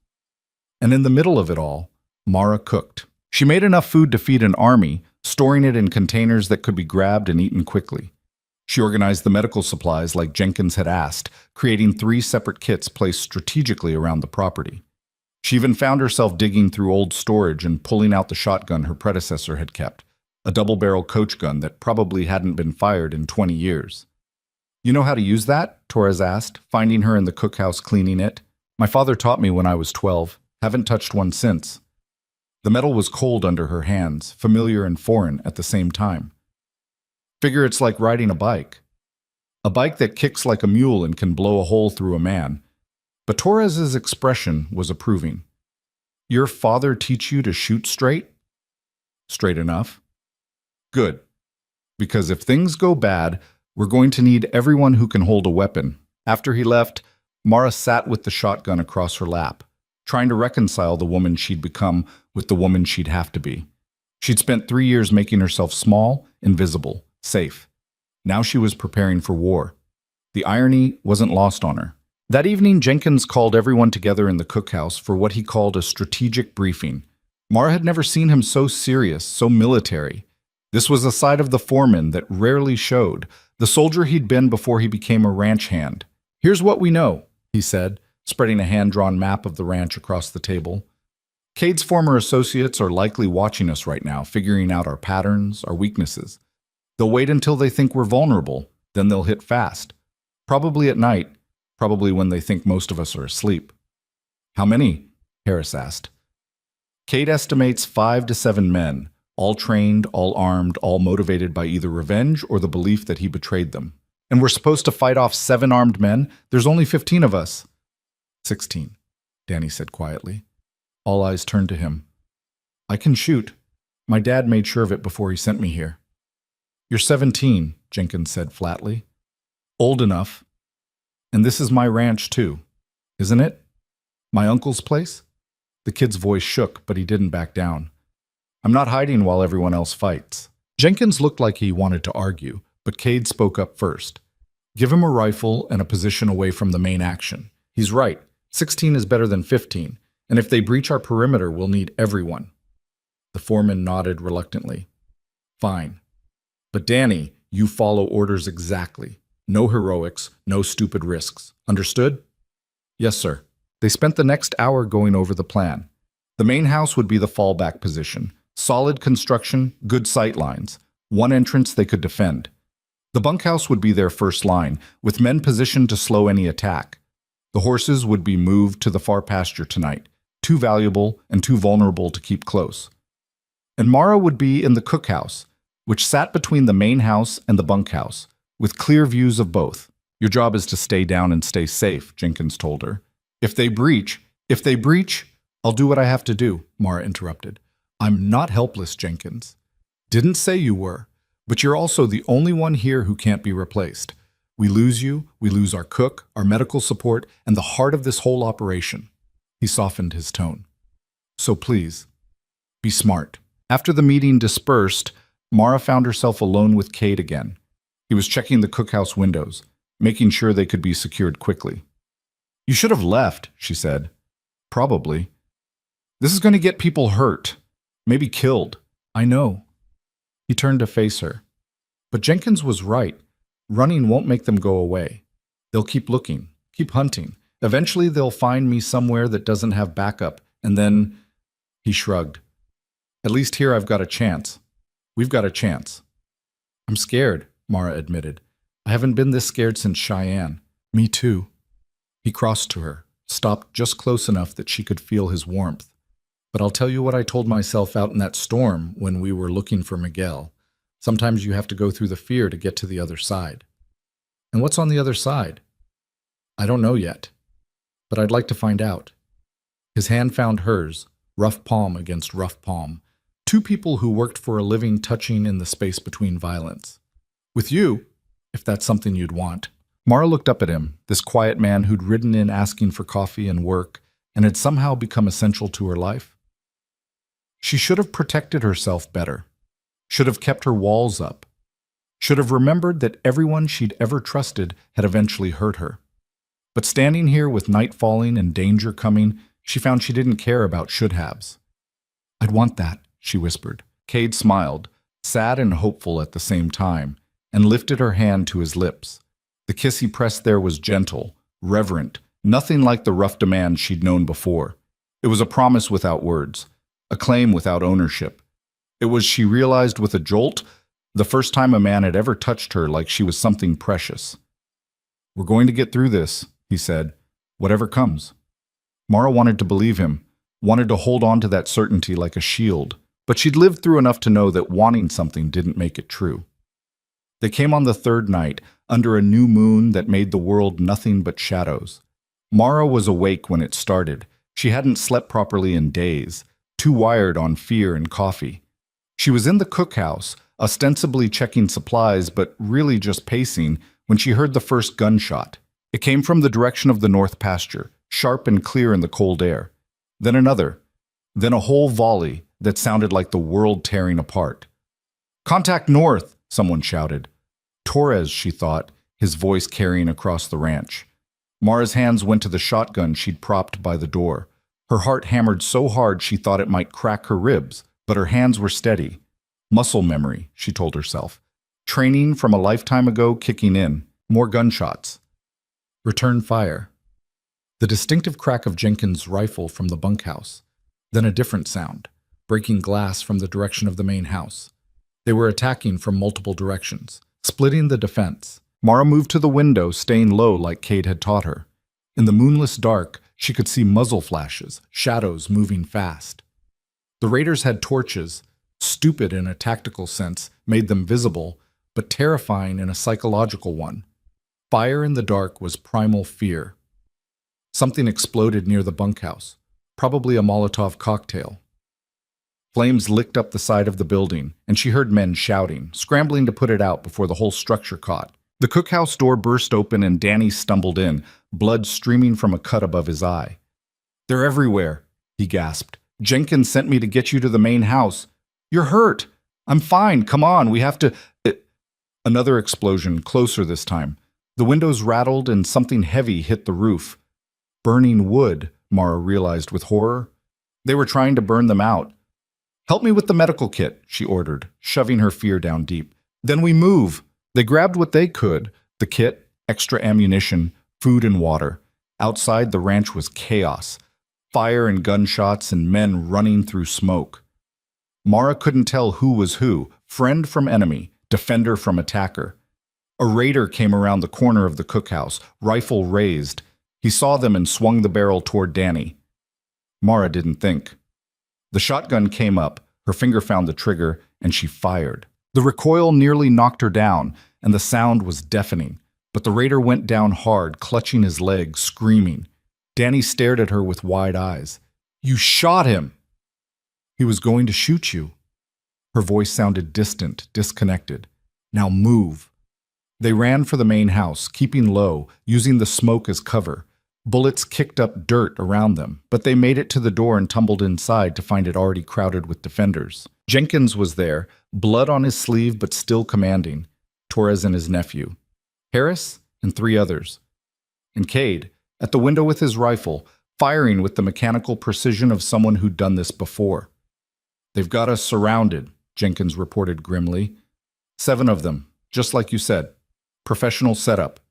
They're trying to burn us out or pin us down until we surrender. "We don't surrender," Cade said flatly. "Wasn't planning to, but we need a new strategy. Defensive positions aren't working. They've got too much mobility." "Then we take the fight to them." Cade turned from the window. "Harris, you and Miguel can shoot straight?" "Damn straight." "Then cover us. Jenkins, Torres, you're with me. We're going to flank them from the west, push them toward the barn where they'll be exposed." "That's suicide," Torres objected. "It's tactical. They expect us to stay defensive. We go on offense. We shift the dynamic." Cade's eyes were hard, calculating. This was the soldier he'd been, the outlaw he'd run with. "Mara, you and Danny stay here with the others. Keep this position secure." "The hell I will." Mara stepped forward, shotgun in hand.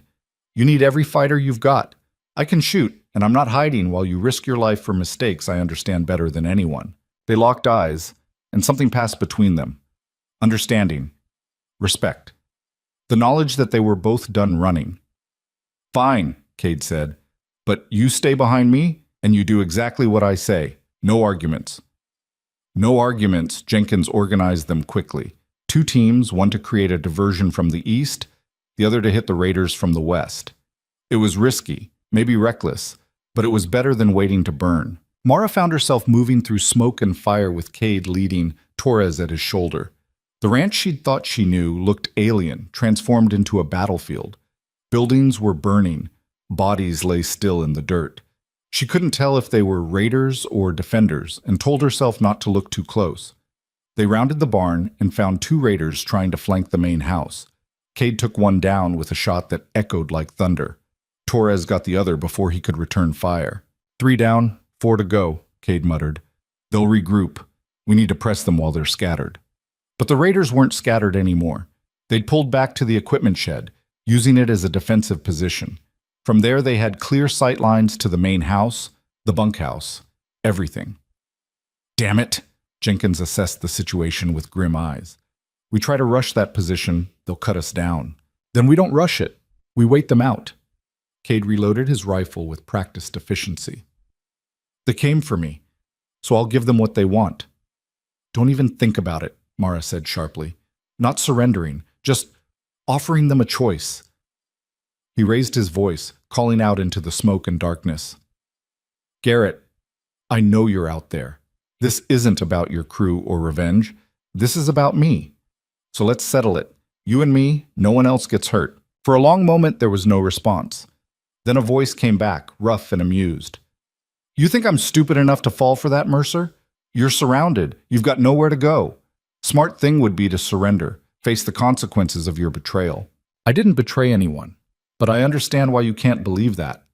Cade's voice was steady, reasonable. So here's my offer. Everyone else walks away.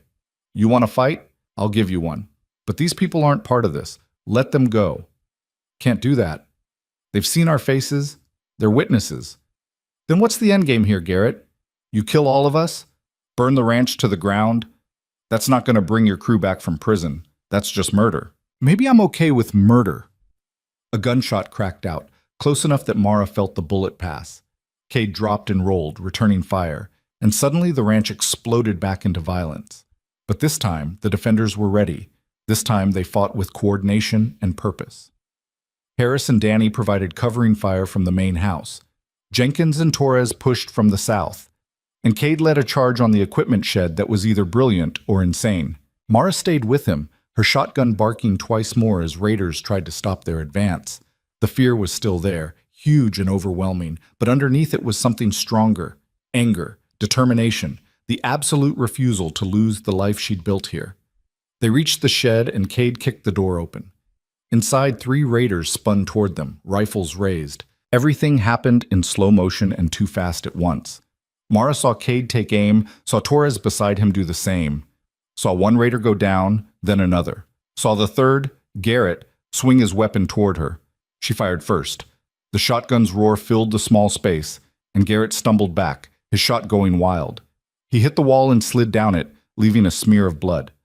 Clear, Jenkins shouted from behind them. Shed is clear. Mara lowered the shotgun, her hand shaking now that the moment had passed. She'd shot a man. Actually shot him. The adrenaline that had carried her through the fight was draining away, leaving her hollow and sick. Cade was at her side instantly. Hey, look at me. You did what you had to do. I shot him. You saved my life, our lives. His hands framed her face, gentle despite the violence around them. You hear me? You're a survivor, Mara. You did what survivors do. Outside, the gunfire had stopped. The ranch fell into an eerie quiet broken only by crackling flames and low moans from the wounded. Jenkins appeared in the doorway, looking grim. We've got 4 raiders down, 3 captured. Lost 2 of our own, Harris and one of the boys from the night shift. Half the bunkhouse is on fire, and we've got injured that need attention. The words hit like physical blows. Harris, who'd been an asshole, but a competent one. Someone else she hadn't known well, but who'd died defending this place. Get the injured to the main house, Cade said, slipping seamlessly into command. Mara, can you? I'll handle it. She was already moving, shoving her horror and guilt into a box to deal with later. I've got medical supplies ready. The next hours were a blur of blood and bandages and desperate attempts to save lives. Mara worked in the main house's kitchen, treating wounds that ranged from minor to critical. Miguel had taken a bullet to the shoulder, painful but not life-threatening. One of the other hands had burns from fighting the fires. Danny's head wound was superficial but needed stitches, and through it all, Mara's hand stayed steady. She fell back on training she didn't remember getting, instincts buried deep. Feed people. Heal people. Keep them alive. It wasn't until dawn broke, pale and cold, that she finally stopped moving. The ranch looked like a war zone. The bunkhouse was half destroyed, still smoking. Buildings were riddled with bullet holes. Blood stained the dirt in places that would probably never quite come clean. But they'd survived. Battered, traumatized, diminished, but alive. Cade found her sitting on the cookhouse steps, staring at nothing. He lowered himself beside her with a grunt. He'd taken a graze across his ribs that hurt, but wasn't serious. You okay? He asked. No. The truth came out flat, honest. I don't think I'll ever be okay again. That's fair. They sat in silence, watching the sun climb higher. Around them, the ranch was slowly organizing itself, bodies being covered, fires being fully extinguished, damage being assessed. Jenkins approached, looking every one of his 50-plus years. Sheriff's on his way from town. Federal marshals too, since this involved wanted men. They'll want statements from everyone. We ready for that? Cade asked. Ready as we'll ever be. The foreman's expression was unreadable. For what it's worth, Mercer, you fought well. Kept your head, made good calls, probably saved lives with that flanking maneuver. Didn't feel like saving lives when I was doing it. Never does. But the alternative was worse. Jenkins turned to Mara. You too. Heard you dropped 3 raiders yourself. That's more than most of the hands managed. Mara didn't feel proud, just tired. I did what I had to do. That's all any of us can do. He squeezed her shoulder once, awkward but genuine, then walked away to deal with the next crisis. Cade reached for Mara's hand, and she let him take it, let him anchor her to the present when her mind wanted to spiral into everything that had happened. We made it, he said softly. We actually made it. Did we? Mara gestured at the destruction. Look at this place. Look at what happened. People died, Cade. Good people who had nothing to do with your past or my past or any of this. I know. His voice was rough with pain. I know, and I'll carry that for the rest of my life. But we're still here, still breathing, still together. Together. The word should have comforted her. Instead, it terrified her. Because now that the immediate danger was over, now that they'd survived the night, she had to face the question she'd been avoiding. What came next? The sheriff arrived 2 hours after dawn, followed shortly by federal marshals in dark suits that looked absurdly out of place against the backdrop of smoke and destruction. Mara watched from the cookhouse window as they walked the grounds, taking photographs, examining bodies, talking in low voices to Jenkins and Cade. She should have been out there giving her statement, should have been helping coordinate the investigation. Instead, she stood frozen at the window, her hands wrapped around a coffee cup she couldn't remember pouring, watching strangers pick apart the worst night of her life. You need to talk to them eventually, Torres said from behind her. He'd been helping her organize the medical supplies they'd used, cataloging what needed replacing. They'll want to hear your side. I know. But knowing and doing were different things. For what it's worth, you did good last night. Better than good. You saved Danny's life when that raider came at him. Probably saved Cade's too, in the shed. Mara turned to look at him. Torres had always been kind to her, in his gruff way, but there was something different in his expression now. Respect, maybe. Or recognition. I killed people, she said quietly. I pointed a gun at another human being and pulled the trigger. 3 times. You defended your home, your family. He gestured at the ranch beyond the window. That's what we are here, Mara. Might not be blood, might not be legal, but it's family all the same. And family protects each other. The word settled something in her chest, some knot of guilt and fear loosening just enough to let her breathe. She'd spent 3 years keeping everyone at arm's length, refusing to let the ranch become more than a job, a place to hide. But Torres was right. Somewhere along the way, these rough, difficult, loyal men had become the closest thing to family she'd had since leaving Cheyenne. I should go talk to them, she said. Yeah, you should. Torres smiled slightly. And Mara? Hold your head up when you do. You got nothing to be ashamed of. The sheriff was a heavy-set man in his 60s named Calloway, with tired eyes that said he'd seen too much in his years of service. He interviewed her in Jenkins's office, the federal marshal sitting quietly in the corner taking notes.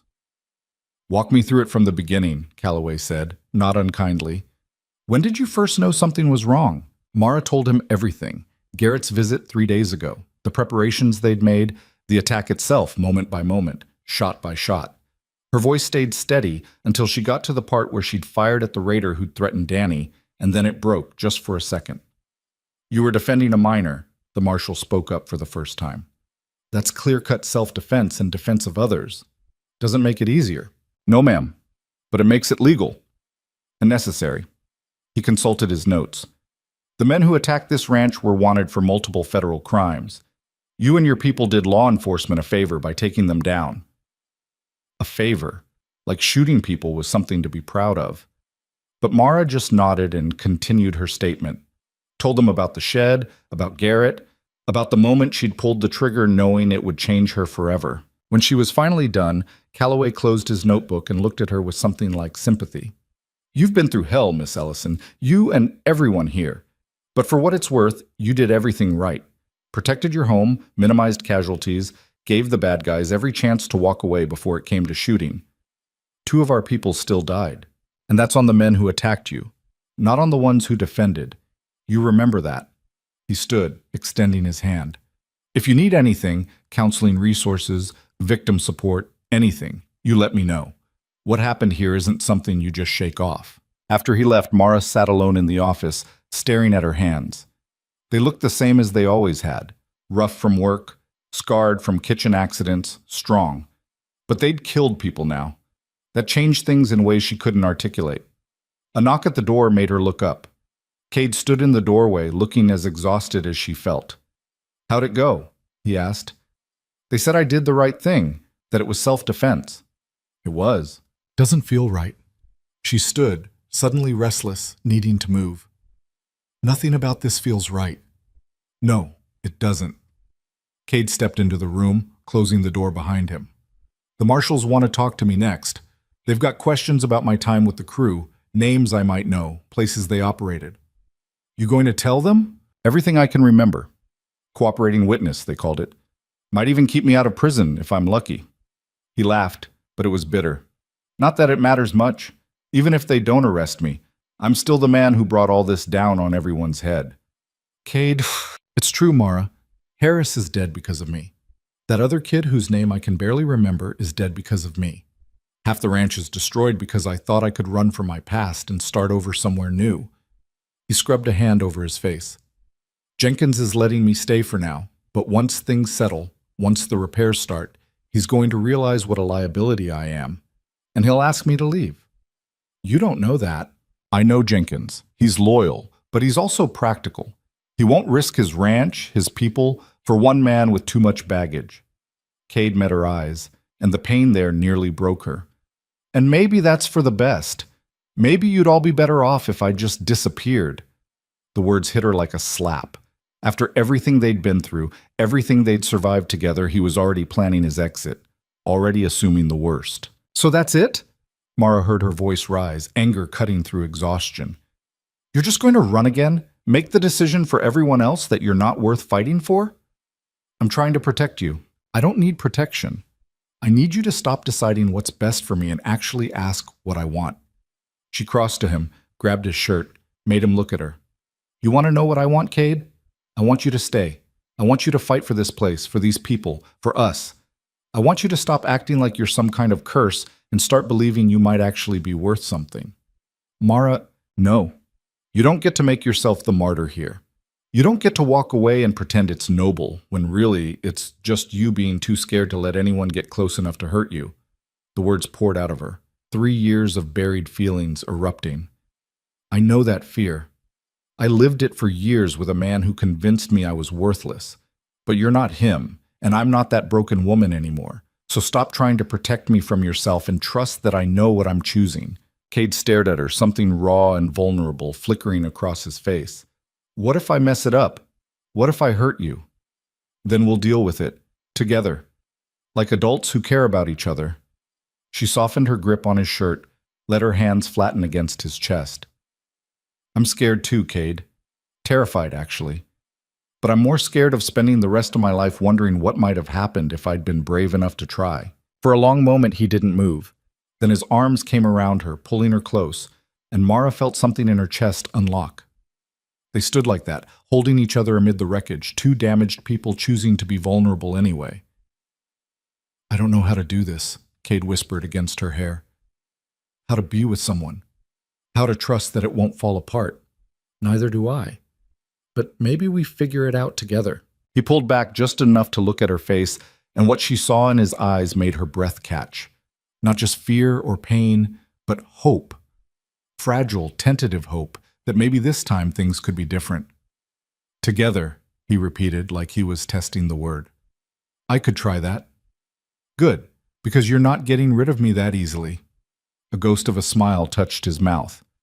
"Stubborn woman. You have no idea." The moment broke when someone knocked sharply on the door.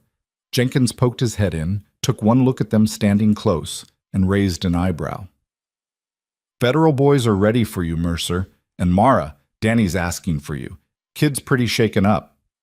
They separated reluctantly, and Cade headed toward his interview while Mara went to find Danny. She discovered him in the main house, sitting on the floor with his back against the wall, staring at nothing. "Hey," she said softly, sliding down to sit beside him. "You okay?" "No." His voice was small, young. I keep seeing it. That man pointing his gun at me. The look on his face when you shot him. The blood. I know. Mara put an arm around his shoulders, and he leaned into her like a child seeking comfort. I keep seeing it too. Does it get better? The replaying? She wanted to lie, to tell him it would fade and life would return to normal, but Danny deserved honesty. I don't know yet, but I know we'll get through it. We survived the worst night of our lives, Danny. That means something. Cade says trauma is just your body trying to process what happened, that the nightmares and the fear are normal. Cade's a smart man. Is he going to leave? Danny looked up at her with eyes too old for his face. I heard some of the hands talking. They think he'll go once the marshals are done with him. He's not going anywhere, Mara said, with more confidence than she felt. And even if he wanted to, we're not letting him. He's part of this place now, part of us. Good, because he saved my life. Probably saved a lot of lives. Danny was quiet for a moment. My uncle's going to hear about all this, about the attack, the damage. He might shut the ranch down. He might. Or he might realize he's got something special here. People who fight for each other, who don't run when things get hard. That's worth more than a profitable bottom line. You really believe that? Mara thought about it, about the ranch and the people on it, about everything they'd built and defended. Yeah, I really do. The days that followed were strange and surreal. The ranch functioned in a kind of fog, everyone going through the motions of daily work while processing trauma in their own ways. The burned buildings stood as silent testament to the violence, and workers from town came to assess the damage and provide estimates for repairs. The owner, young Thornton, arrived on the third day after the attack, looking pale and shaken. Jenkins met with him privately for hours, and the whole ranch held its breath waiting for the verdict. When they finally emerged, Thornton called everyone together in what was left of the bunkhouse. I'm not going to lie to you, he said, his voice carrying across the assembled hands. When I inherited this ranch, I saw it as a burden, something my family was tied to that I didn't want. I was ready to sell, to walk away, to let someone else deal with it. Mara's stomach clenched. Here it came, the announcement that they were all being let go, that the ranch was closing. But then Jenkins told me what happened here, told me how you fought to defend this place, how you stood together against men who wanted to destroy everything. Thornton looked around at the tired, wounded faces. And I realized something. This ranch isn't just land and cattle and buildings. It's people. It's family. And that's not something you just walk away from. Hope flickered in Mara's chest, dangerous and bright. So here's what's going to happen. I'm going to invest in this place properly. Rebuild what was destroyed. Hire more hands. Update equipment. And Jenkins is going to run it as my partner, not just my employee. Because clearly he knows what he's doing, and I don't. The hands erupted in cheers and applause. Jenkins looked stunned, then covered it with his usual gruff demeanor, but Mara could see the relief in his eyes. There's one more thing, Thornton continued, waiting for silence. Several of you showed exceptional courage during the attack. Cade Mercer, in particular, led the defense that saved lives and property. So I'm offering him the position of assistant foreman, if he'll take it. All eyes turned to Cade, who looked like he'd been hit with a 2x4. Sir, I don't know what to say. Say yes or say no. But know that as far as I'm concerned, you've more than earned a permanent place here. Cade's eyes found Mara's across the crowd. She saw the question there, the uncertainty, the fear that accepting would mean putting down roots he still wasn't sure he deserved. She nodded once. Stay, fight, choose us. I'd be honored, Cade said quietly. Thank you. More cheers, louder this time. Torres clapped Cade on the back so hard he stumbled. Danny was grinning like Christmas had come early. And Mara felt something in her chest expand, too big for her body to contain. They were staying, all of them. The ranch was staying.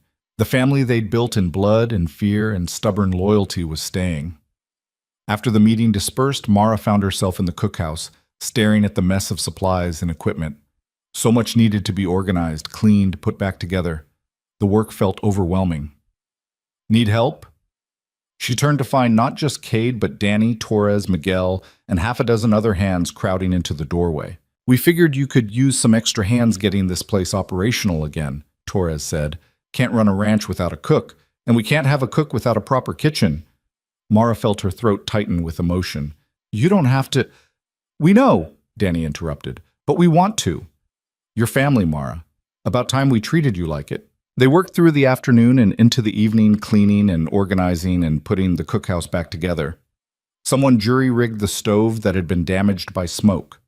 Someone else replaced the broken windows with boards until proper glass could be ordered. They worked with the easy camaraderie of people who'd survived something terrible together and come out the other side stronger. By the time darkness fell, the cookhouse was functional again. Not perfect, not like it had been before, but good enough. Ready. Mara stood in the center of it all, surrounded by people who'd become her family without her quite realizing it, and felt something she hadn't felt in years. She felt like she belonged. That night, after everyone else had gone to bed, Mara and Cade sat on the cookhouse steps like they had so many times before. But this time was different. This time, Cade's arm was around her shoulders, and her head rested against his chest, and the future stretched ahead of them full of possibility instead of threat. Assistant foreman, Mara said, smiling against his shirt. That's quite a promotion.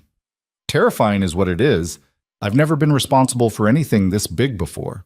You've been responsible for people's lives. Pretty sure managing a ranch is easier than that. Maybe. He was quiet for a moment. The marshals cleared me, by the way. Said my cooperation and the circumstances of the attack meant they wouldn't pursue charges related to my past activities. Clean slate, they called it. How does that feel? Strange. Like, I don't quite trust it yet. His arm tightened around her. But I'm trying to believe that maybe I get to start over for real this time. You do. We both do. Mara lifted her head to look at him. No more running, no more hiding. We build something here together, and we fight for it when we have to. Together, Cade echoed and kissed her. It was soft and sweet and full of promise, and Mara let herself fall into it. Let herself believe that maybe happy endings were possible even for damaged people with complicated pasts. When they finally pulled apart, Cade rested his forehead against hers.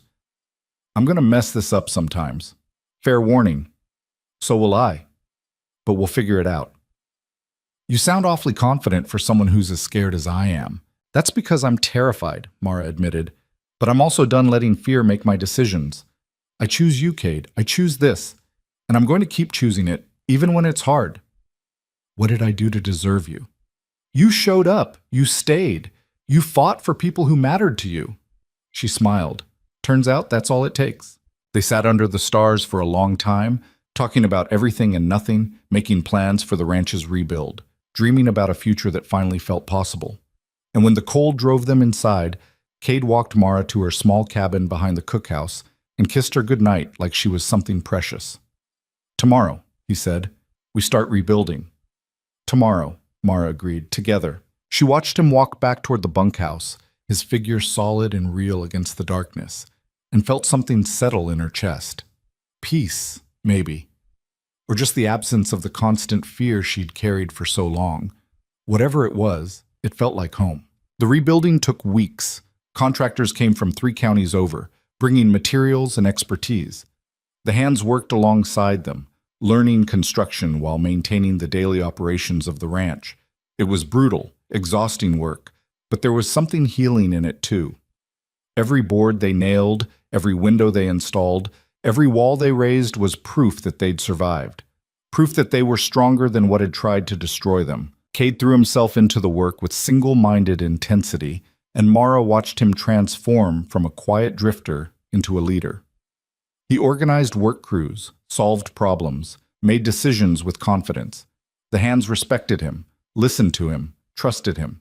And at night, when the work was done, he came to find her. Their relationship deepened slowly, carefully, 2 wounded people learning to be vulnerable again. They talked for hours about their pasts, their fears, their hopes. They argued sometimes, both of them too stubborn for their own good, but they always worked it out, always came back to each other. Danny flourished under Cade's mentorship, growing from a scared kid into a competent ranch hand. Torres and Miguel healed from their injuries and returned to full duty. Even the loss of Harris, on the other hand, while still painful, became something the ranch carried together rather than individually. 6 weeks after the attack, the new bunkhouse was completed. It was bigger than the old one, better designed, with proper insulation and modern amenities. Thornton had spared no expense, and it showed. They celebrated with a party that would have done any Wyoming ranch proud. Someone brought a guitar. Someone else brought whiskey. They ate food Mara had spent 2 days preparing, and they drank and sang and told stories until the stars came out. Jenkins stood up at one point, raising his glass. "To the Broken Ridge," he said, his voice carrying over the crowd. "May she always be as strong as the people who defend her." "To the Broken Ridge!" everyone echoed. Later, when the party had died down and most people had wandered off to bed, Mara found herself alone with Cade on the ridge where they'd first really talked. The same spot where he'd told her about his past, where she'd begun to hope that maybe she could have a future. "I've been thinking," Cade said, staring out at the ranch spread below them. Lights glowed in windows, smoke curled from chimneys. It looked peaceful, permanent, real. "Dangerous habit," Mara teased. "I'm serious." He turned to face her, and the expression on his face made her breath catch. "I've spent my whole adult life running from things. From responsibility, from commitment, from anything that might hurt if I lost it. And then I came here, and I found something worth staying for. Found you." "Cade, Lampo." "Let me finish." Took her hands, his thumb rubbing circles on her palm. "I don't have much. Don't have savings or a fancy education or anything that looks impressive on paper. But I've got a job I'm good at, a place that feels like home, and people I'd die to protect. And I've got you, if you'll have me." Mara's heart hammered so hard she thought it might break free. "What are you saying?" "I'm saying I love you. I'm saying I want to build a life here with you, if you want that too. I'm saying—" He took a breath. "I'm saying I'm done running. This is where I stay. You're who I choose, and I'll keep choosing you every day for the rest of my life, if you'll let me." The words settled over her like a blanket, warm and secure and right. She'd spent 3 years telling herself she didn't deserve love, didn't need it, couldn't trust it. But standing here with Cade looking at her like she hung the moon, she realized all of that had been fear talking. "I love you too," she said, and watched his face transform with joy.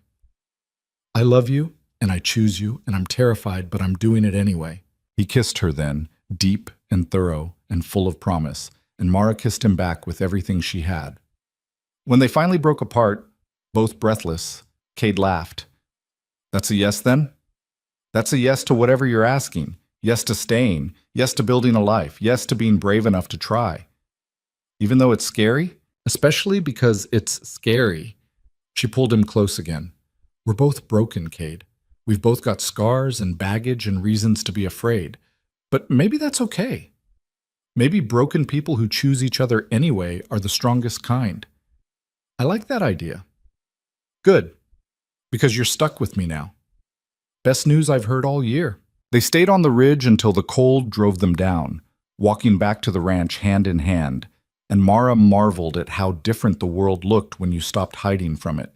The stars seemed brighter, the air seemed sweeter. Even the wind, that constant Wyoming companion, felt less like a warning and more like a welcome. They'd survived the worst. They'd fought and bled and nearly died. They'd lost people they cared about and carried scars that would never fully heal. But they'd also found each other, found family, found home. And sometimes, Mara thought, as Cade squeezed her hand and smiled at her in the darkness, that was enough. More than enough. It was everything. Spring came to Wyoming like a promise kept, melting the last stubborn patches of snow and coaxing green from earth that had looked dead just weeks before. The Broken Ridge Ranch emerged from winter transformed, not just rebuilt, but reborn. The new bunkhouse stood solid and proud. The equipment shed gleamed with fresh paint, and even the scars left by fire and bullets were fading into the landscape like old memories losing their sharp edges. Mara stood at the cookhouse window watching the sunrise, coffee steaming in her hands, and allowed herself a moment of pure contentment. 3 months had passed since the attack, 3 months of hard work and harder healing, and somehow they'd all survived it. Not just physically, but emotionally. They'd taken the worst thing that could happen and turned it into something that made them stronger. The cookhouse door opened behind her, and she didn't need to turn around to know it was Cade. She'd learned the sound of his footsteps, the particular way he moved through space, careful, deliberate, Like even now, he was still getting used to the idea that he belonged here. "You're up early," he said, coming to stand beside her. "So are you. Couldn't sleep. Too much on my mind." He wrapped an arm around her waist, pulling her against his side, and Mara leaned into the warmth of him. "Jenkins wants to run that new training program by me again. Danny's chomping at the bit to lead his first cattle drive next week. Torres is talking about bringing his family up from town for a visit." "Sounds like you've got your hands full, assistant foreman." "Acting assistant foreman," Cade corrected. "Still can't quite believe Thornton made it permanent." "Believe it. You've earned it 10 times over." She turned in his arms to face him properly. "You know that, right? That you've more than proven yourself?" Something flickered across his face. Doubt, maybe, or the ghost of old insecurities. But then he nodded. "Yeah, I'm starting to." They stood like that for a while, wrapped up in each other, watching the ranch come to life. It was Mara's favorite time of day, these quiet moments before the chaos of feeding 30 hungry men descended. Before, she'd spent this time alone, armored in solitude. Now she spent it with Cade, and the difference was everything. "There's something I need to tell you," Cade said finally, his voice serious enough to make her pull back and look at him properly. "That sounds ominous." "Not ominous, just important." He took her hand, led her to the table, and they sat across from each other like they had that very first morning when he'd been just a stranger asking for coffee. "I got a letter yesterday from the federal marshals." Mara's stomach clenched. What did they want? "They found the rest of Garrett's crew, the ones who weren't here that night." He squeezed her hand.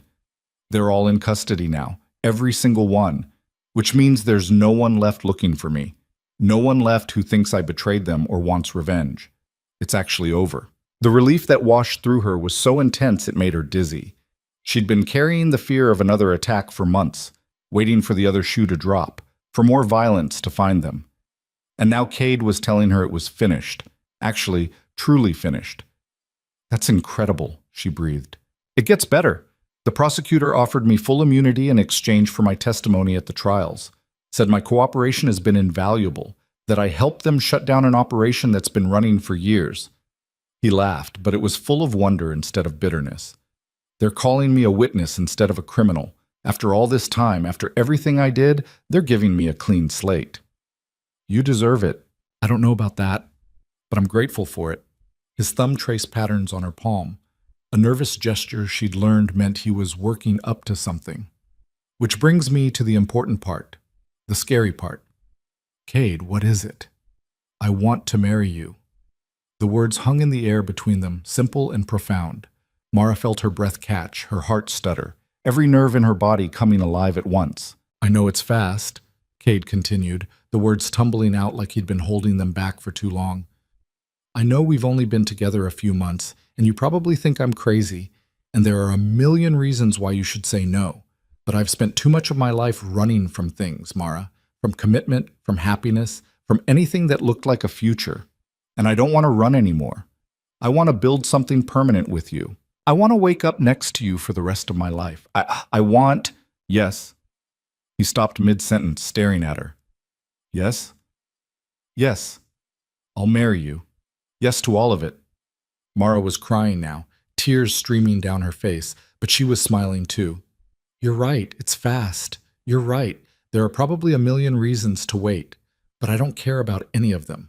I spent 3 years being afraid, Cade. 3 years telling myself I didn't deserve love or happiness or any of the things I actually wanted. And I'm done with that. I'm done being afraid." Cade was around the table in an instant, pulling her up, kissing her with a desperation that spoke to how terrified he'd been that she might say no. Mara kissed him back with everything she had, pouring 3 years of loneliness and fear and hope into it, and when they finally broke apart, they were both laughing and crying at the same time. "I don't have a ring," Cade said, sounding almost panicked. "I should have gotten a ring. I'm an idiot. I don't need a ring. I need you. That's all I've ever needed." "You're going to get a ring anyway. A good one. I've been saving."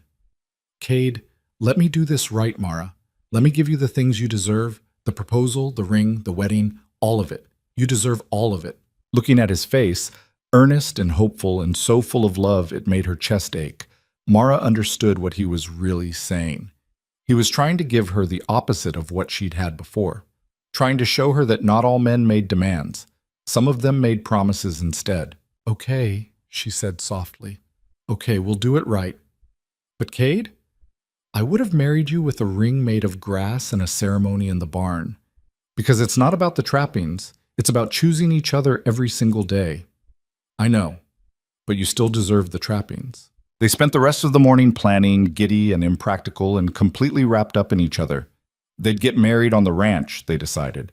In the spring, when everything was green and alive. They'd invite everyone, the hands, the townspeople, Thornton and his family.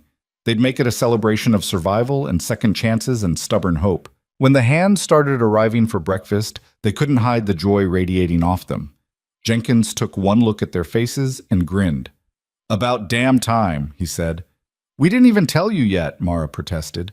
"Didn't have to. You two have been circling each other like lovesick teenagers for months. Glad you finally made it official." The news spread through the ranch like wildfire. By lunch, everyone knew. By dinner, Torres was already planning the bachelor party and Danny was asking if he could be in the wedding party. "I've never had a little brother," Cade told him, his voice rough with emotion. "Would be honored if you'd stand up with me." Danny's face lit up like Christmas. "Really? You mean it?" "Mean it. You're family, kid. All of you are." That night, lying in Cade's arms in the small cabin they'd started sharing, Mara thought about the word family and what it meant. Blood didn't make family. Geography didn't make family. What made family was choosing to stand together when things got hard. Choosing to stay when running would be easier. Choosing to love even when love was terrifying. "What are you thinking about?" Cade murmured against her hair. "How far we've come. How different everything is from 6 months ago." "You mean when I was just a drifter asking for coffee? And I was just a woman hiding from her past? We're not those people anymore, are we?" Mara thought about it, really thought about it. The woman she'd been when Cade first arrived had been small, scared, convinced she deserved nothing more than the shadows she lived in. That woman would never have picked up a shotgun to defend her home, would never have demanded that a man stay and fight instead of running, would never have believed she was worthy of being chosen. "No," she said firmly, "we're not those people anymore. We're better. We're together. That's what makes us better."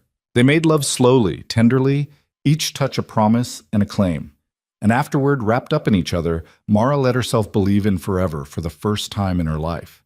The weeks that followed were a blur of wedding preparations layered on top of the endless work of running a ranch.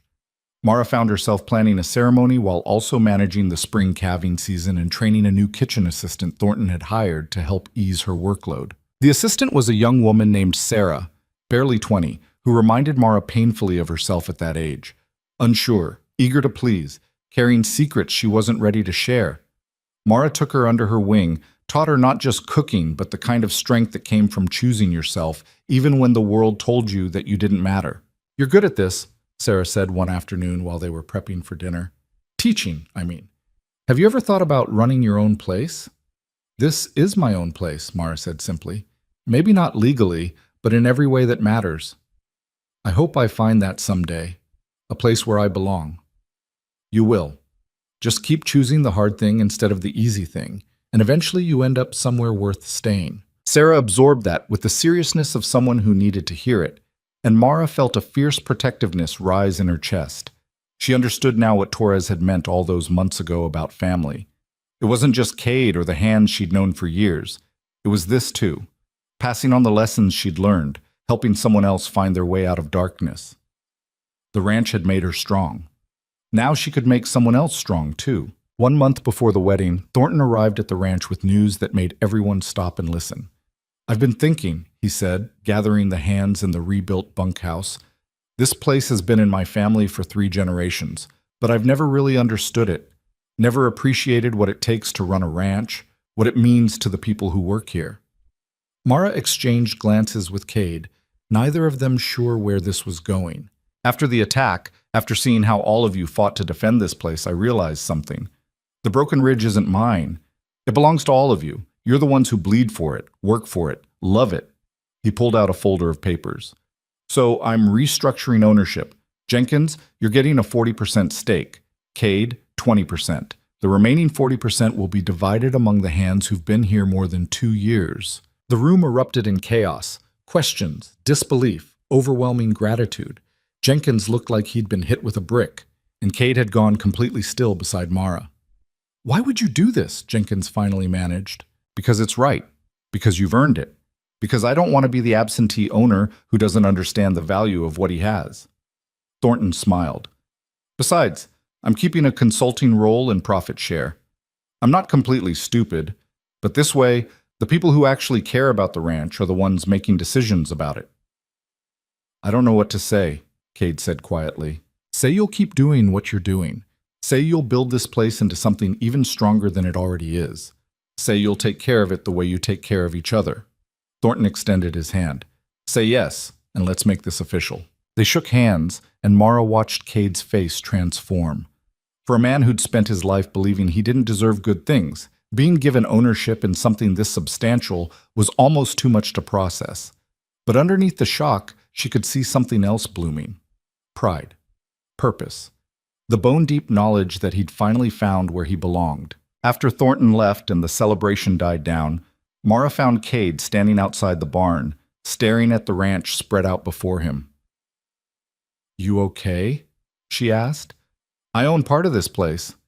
He said it like he was testing the words, seeing if they felt real. "Me. A guy who spent his whole life owning nothing, belonging nowhere. And now I own part of the Broken Ridge Ranch. You deserve it." "Maybe I'm starting to believe that." He turned to her, and his eyes were bright with unshed tears. 6 months ago, I rode in here with nothing. No past worth keeping, no future worth hoping for. Just a horse and desperation and a prayer that maybe I could find work before I ran out of road. And now? Now I've got a home. A job I love. People I'd die for. A woman I'm going to marry. He pulled her close. "Now I've got everything." "We've got everything," Mara corrected. "We're in this together, remember?" "Together, I like the sound of that." The wedding took place on a perfect spring day when the ranch was blooming with wildflowers and new life. They'd set up chairs in the pasture overlooking the valley, and it seemed like half of Wyoming had turned out to celebrate. Mara wore a simple white dress she'd found in town, altered to fit her curves instead of trying to hide them. For the first time in her life, she looked at herself in the mirror and saw someone beautiful, not despite her size, but including it, complete, whole. Sarah helped her with her hair, weaving wildflowers into the braid. "You look like you belong in a fairy tale," the young woman said softly. "Fairy tales don't usually feature women like me. Then maybe it's time for new fairy tales." Sarah met her eyes in the mirror. "Thank you, Mara, for everything you've taught me, for showing me that strong women come in all shapes and sizes. You were already strong. You just needed someone to remind you." Torres walked her down the aisle since she had no father to do it, and Mara felt her throat tighten at the rightness of it.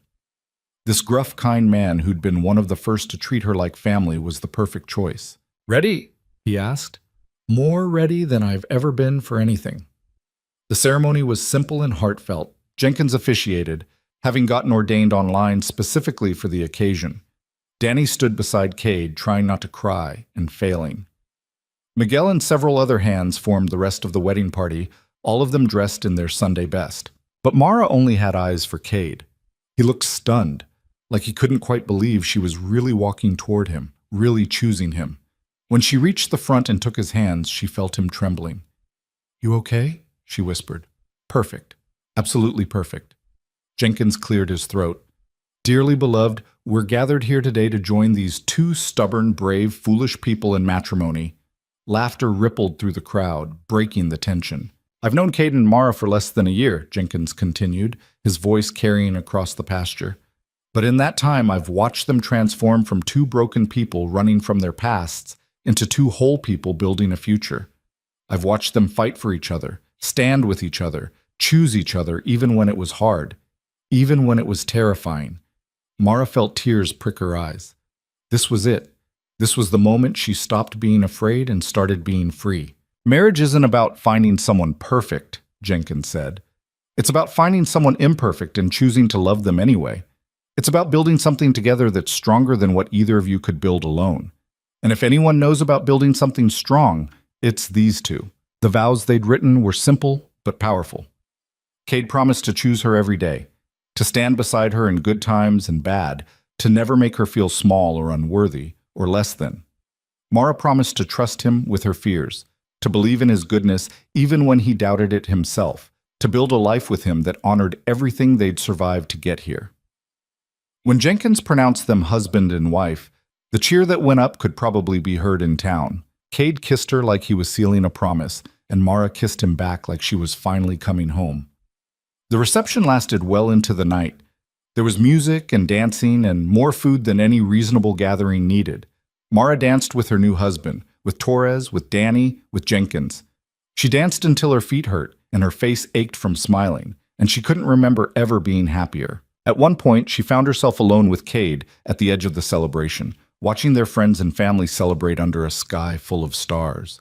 "Do you ever think about that first morning," she asked, "when you knocked on the cookhouse door asking for coffee?" "All the time. I think about how close I came to riding past this place, how I almost didn't stop." "What made you?" "Honestly, I smelled your biscuits." He grinned at her expression. "I'm serious.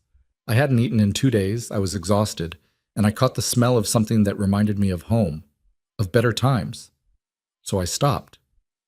Biscuits brought us together. That's very us. That's very you. You've been feeding people's bodies since you got here, but you've been feeding their souls too, even if you didn't realize it. This ranch runs on your strength, Mara, always has." She leaned into him, overwhelmed by the weight of his words. For so long, she'd thought of herself as invisible, unimportant, just the woman who cooked meals and stayed out of the way. But Cade was right. She'd been the heart of this place all along. She just hadn't been ready to see it. "I love you," she said simply. "I love you too. And I'm going to spend the rest of my life proving it." 6 months later, as autumn painted the ranch in shades of gold and red, Mara stood in her kitchen, expanded and modernized with her share of the ranch profits, and marveled at how different her life looked. She was married to a man who cherished her. She was part owner of a thriving ranch. She had friends who were family and a future that stretched ahead full of possibility. Most importantly, she'd stopped hiding, stopped making herself small, stopped believing that she deserved less than everything. Cade came in from the barn, bringing cold air and the smell of horses with him. "You're gonna love this," he said, grinning. "Danny just successfully led his first solo cattle drive. Kid didn't make a single mistake." "That's wonderful. He's growing up. All of them are." He wrapped his arms around her from behind, resting his chin on her shoulder. "We're building something good here, Mara. Something that's going to last." She turned in his arms to face him properly. "We are. And you know what? I'm not scared anymore. For the first time in my life, I'm not waiting for the other shoe to drop. I'm just happy." "Good. You deserve to be happy. We both do." They stood like that for a while, wrapped up in each other, listening to the sounds of the ranch outside. Somewhere, Danny was celebrating his success with the other hands. Torres was probably telling exaggerated stories about the old days. Jenkins was making plans for next season's operations. And here, in the cookhouse that had become her kingdom, Mara held her husband and felt the weight of everything they'd survived, everything they'd built, everything they'd become. They'd been broken when they met. Two damaged people running from pasts that threatened to destroy them. But they hadn't let those pasts win. They'd fought for each other, for their home, for their right to happiness. They'd taken their brokenness and forged it into strength. Outside, the Wyoming wind picked up, rattling the windows the way it always did. But this time, Mara didn't hear a warning in it. She heard a promise. The promise of seasons changing, of life continuing, of tomorrow and all the tomorrows after that. She'd found her home, not just in the ranch or the mountains or the endless sky. She'd found it in the man who'd ridden in asking for coffee and stayed to build a life. In the family they'd chosen and the future they were creating together. The woman who'd hidden in shadows was gone. In her place stood someone stronger, braver, more whole. Someone who knew her worth. Someone who'd learned that love wasn't about making yourself smaller. It was about choosing someone who made you feel bigger. And as Cade kissed her forehead and whispered something that made her laugh, Mara understood that this was what happily ever after actually looked like. Not perfect, not without scars, not free from the memory of pain, but real, honest, worth fighting for. Under an endless western sky, in a cookhouse on a ranch that had tested them and transformed them, two broken souls who'd found each other against impossible odds stood together. Not just surviving anymore. Finally, completely, impossibly, home.